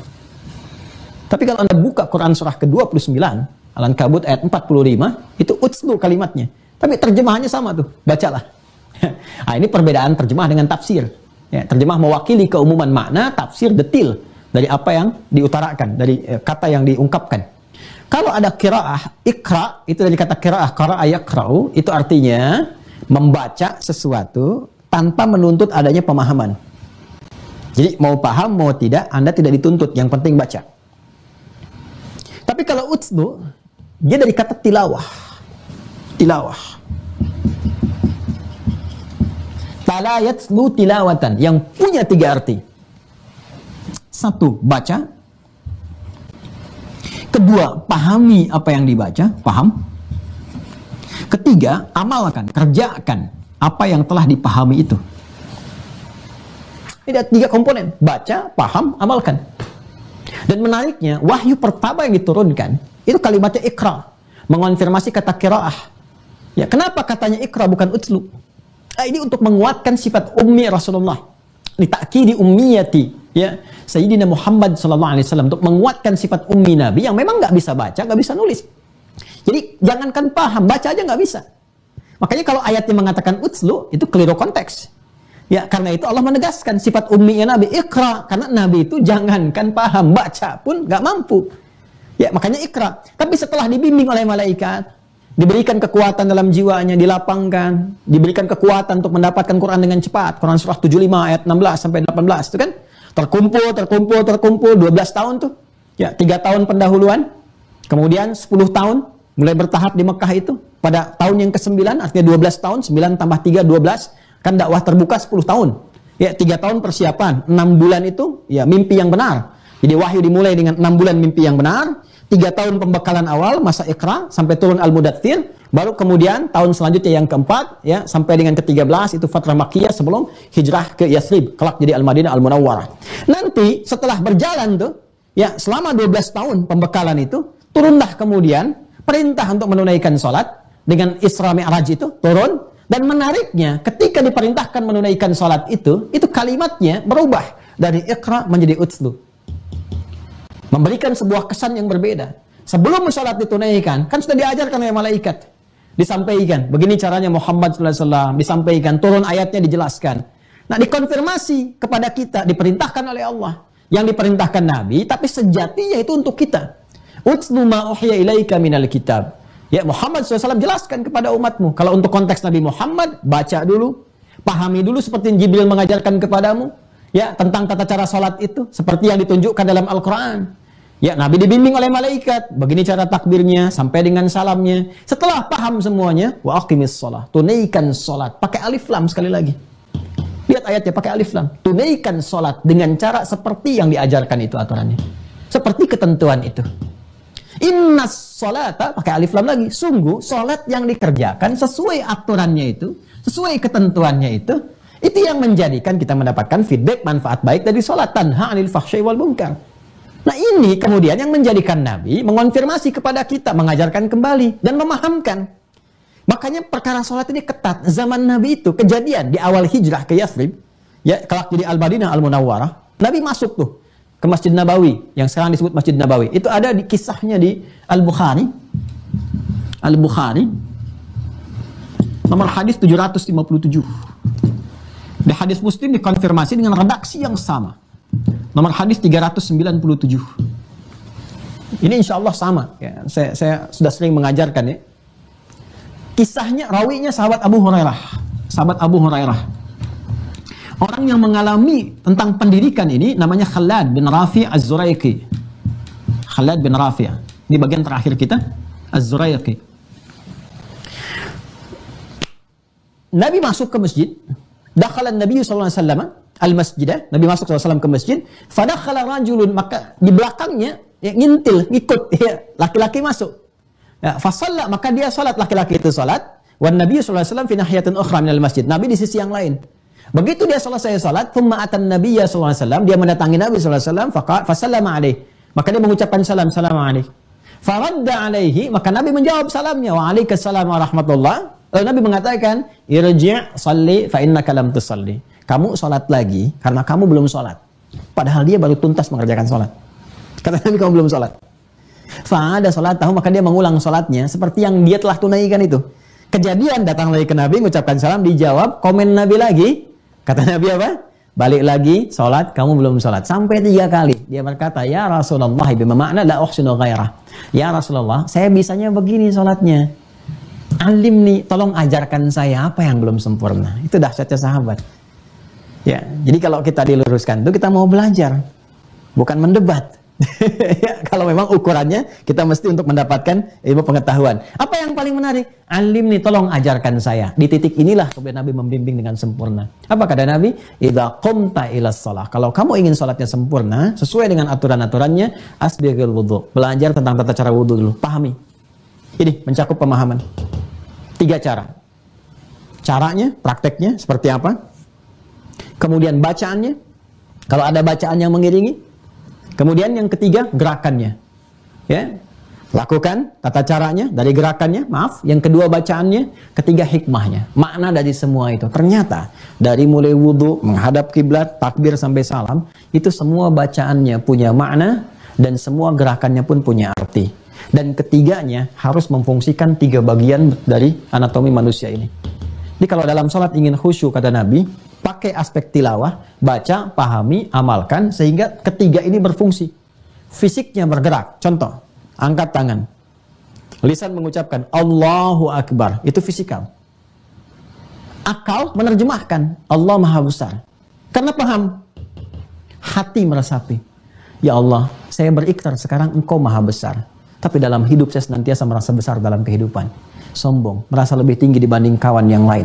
Lebih hebat dibanding dengan pasangan. Lebih unggul dibanding dengan teman-teman. Sedangkan dalam sholat mungkin kau wafatkan aku saat ini, maka bertobatlah saat itu. Allahumma ba'in baini wa baina khatayaya. Itu maksudnya. Nah sekarang tugasnya, pertanyaan besarnya adalah, sebetulnya ini kalimat yang singkat, diksinya singkat, padat, cuman utslu, tapi dalam sindirannya. Seakan-akan ingin mengatakan, boleh jadi ada yang sholat, tidak mendapatkan kehusyuan, karena tidak mengerti apa yang dia baca dan dilakukan dalam sholatnya. Jujur sampai dengan malam hari ini, berapa ribu kali kita ruku dan sujud, dari sekian banyak ribuan ruku dan sujud itu berapa persen bacaan sholat yang dipahami? Jangan-jangan tidak mengerti apa yang diucapkan, tidak paham apa yang diungkapkan dalam ruku. Bagaimana kita bisa mendapatkan kehusyuan kalau tidak mengetahui dan tidak paham apa yang dilakukan? Bukankah untuk dunia saja kita melakukan, ya mohon maaf, ada training, ada pendidikan, dari mulai TK sampai luar biasa, S1, S2, S3, ada seminar, stadium general, hanya untuk melahirkan sesuatu karya duniawi yang sifatnya sementara. Kenapa untuk yang sifatnya abadi kita tidak harus menghadirkan semua makna tadi? Ya, seharusnya lebih effort kita kepada sholat ini dibandingkan dengan turunan-turunan dunia, karena ternyata kesuksesan dunia pun sumbernya berasal dari kehusyuan ini. Ya, jadi kesimpulannya, kalau ingin mendapatkan kehusyuan, maka dimulai dari pra-sholat. Persiapkan diri kita dengan mengenakan tampilan yang baik. Rasakan bahwa kita akan menghadap Allah dengan segala kekuasaannya, dan mungkin kita wafat pada saat itu. Lalu kemudian persiapkan diri kita untuk memahami dulu bacaan-bacaan, gerakan-gerakan sholat dari awal sampai akhir, semua ada hikmah. Kenapa tangan begini, kenapa diangkatnya segini, kenapa ada yang di sini, kenapa ngangkat ke belakang, itu ada maknanya semua. Ada artinya semua, dan kita ada referensi kitab-kitabnya. Banyak sekali, ada nadharat fi ma'anis salat, ada asrar salat dan seterusnya. Itu banyak sekali. Sampai dengan selesai, sampai dengan salam. Itu yang berhasil mentransformasikan orang-orang jahiliyah menjadi khairu ummah, yang langsung pengakuannya datang dari Allah Subhanahu wa taala dengan turunnya Quran surah ketiga Ali Imran ayat 110. Kuntum khaira ummatin ukhrijat lin-nasi ta'muruna bil ma'ruf wa tanhauna 'anil munkar wa tu'minuna billah. Kalian adalah orang-orang yang sejati, yang telah berhasil mentransformasikan diri dari jahiliyah menjadi umat terbaik. Kalianlah umat terbaik yang pernah dilahirkan di kalangan manusia yang berkehidupan, yang cirinya adalah ta'muruna bil ma'ruf wa tanhauna 'anil munkar. Al-ma'ruf, ta'muruna bil ma'ruf, ya, al-amru bil ma'ruf dan nahyu 'anil munkar, itu ciri khas ini. Bagian dari amalan. Sumbernya salat. Tapi sumber dasarnya wa tu'minuna billah, mengonfirmasi salat yang ditunaikan karena iman. Karena itulah salat khusyuk bukan salat biasa, tapi salat yang didorong oleh iman. Dan di Quran surah kedua Al-Baqarah ayat 143, salat kalimatnya disebut dengan iman. Wa ma kana Allahu liyudhi'a imanakum. Dan tidaklah Allah akan menyia-nyiakan salat yang dikerjakan karena iman kalian, karena kekhusyuan kalian. Saya kira ini yang saya sampaikan sesuai dengan apa yang tadi saya janjikan. Ya, kurang lebih 20 menit kita berhenti, sekarang sudah pas jam 10. Mohon maaf kalau ada tambahan-tambahan, karena memang saya harus melakukan akselerasi dan juga lompatan-lompatan dalam penyampaian yang sejatinya. Ini ada kurikulum, kayak kalau di Orbiters juga mau ikut, kalau teman-teman di YouTube kita ada kajian Mira itu, yang setiap subuh jam 5 sampai dengan jam 7 kurang lebih hampir 2 jam, itu sekarang sudah masuk ke fase pembahasan sholat. Dan kita bahas detail. Ya, kemarin sudah dibahas dari filosofisnya, makna filosofi dari sholat, kaitan ibadah dengan akidah, sampai ke wudhu, bahasan terakhir wudhu. Nah, besok itu akan masuk ke dalil, nanti menghadap kiblat sampai dengan selesai. Dan itu satu pembahasan, itu bisa sampai 2 jam. Jadi kalau kita mau bahas pun sampai subuh ini belum tentu selesai, Prof. Mohon izin. Jadi kita sekira cukupkan sampai di sini dulu untuk pengantar yang bisa saya sampaikan. Mudah-mudahan bisa tertangkap dengan baik, bisa dipahami, dan semoga kita diberkahi oleh Allah Subhanahu wa taala. Demikian yang saya bisa sampaikan. Mohon maaf kalau ada sesuatu yang kurang berkenan atau kurang baik dalam penyampaian. Semoga Allah bisa memberikan kesempurnaan dari kebaikan-kebaikan. Jazakumullah khair. Assalamualaikum warahmatullahi wabarakatuh.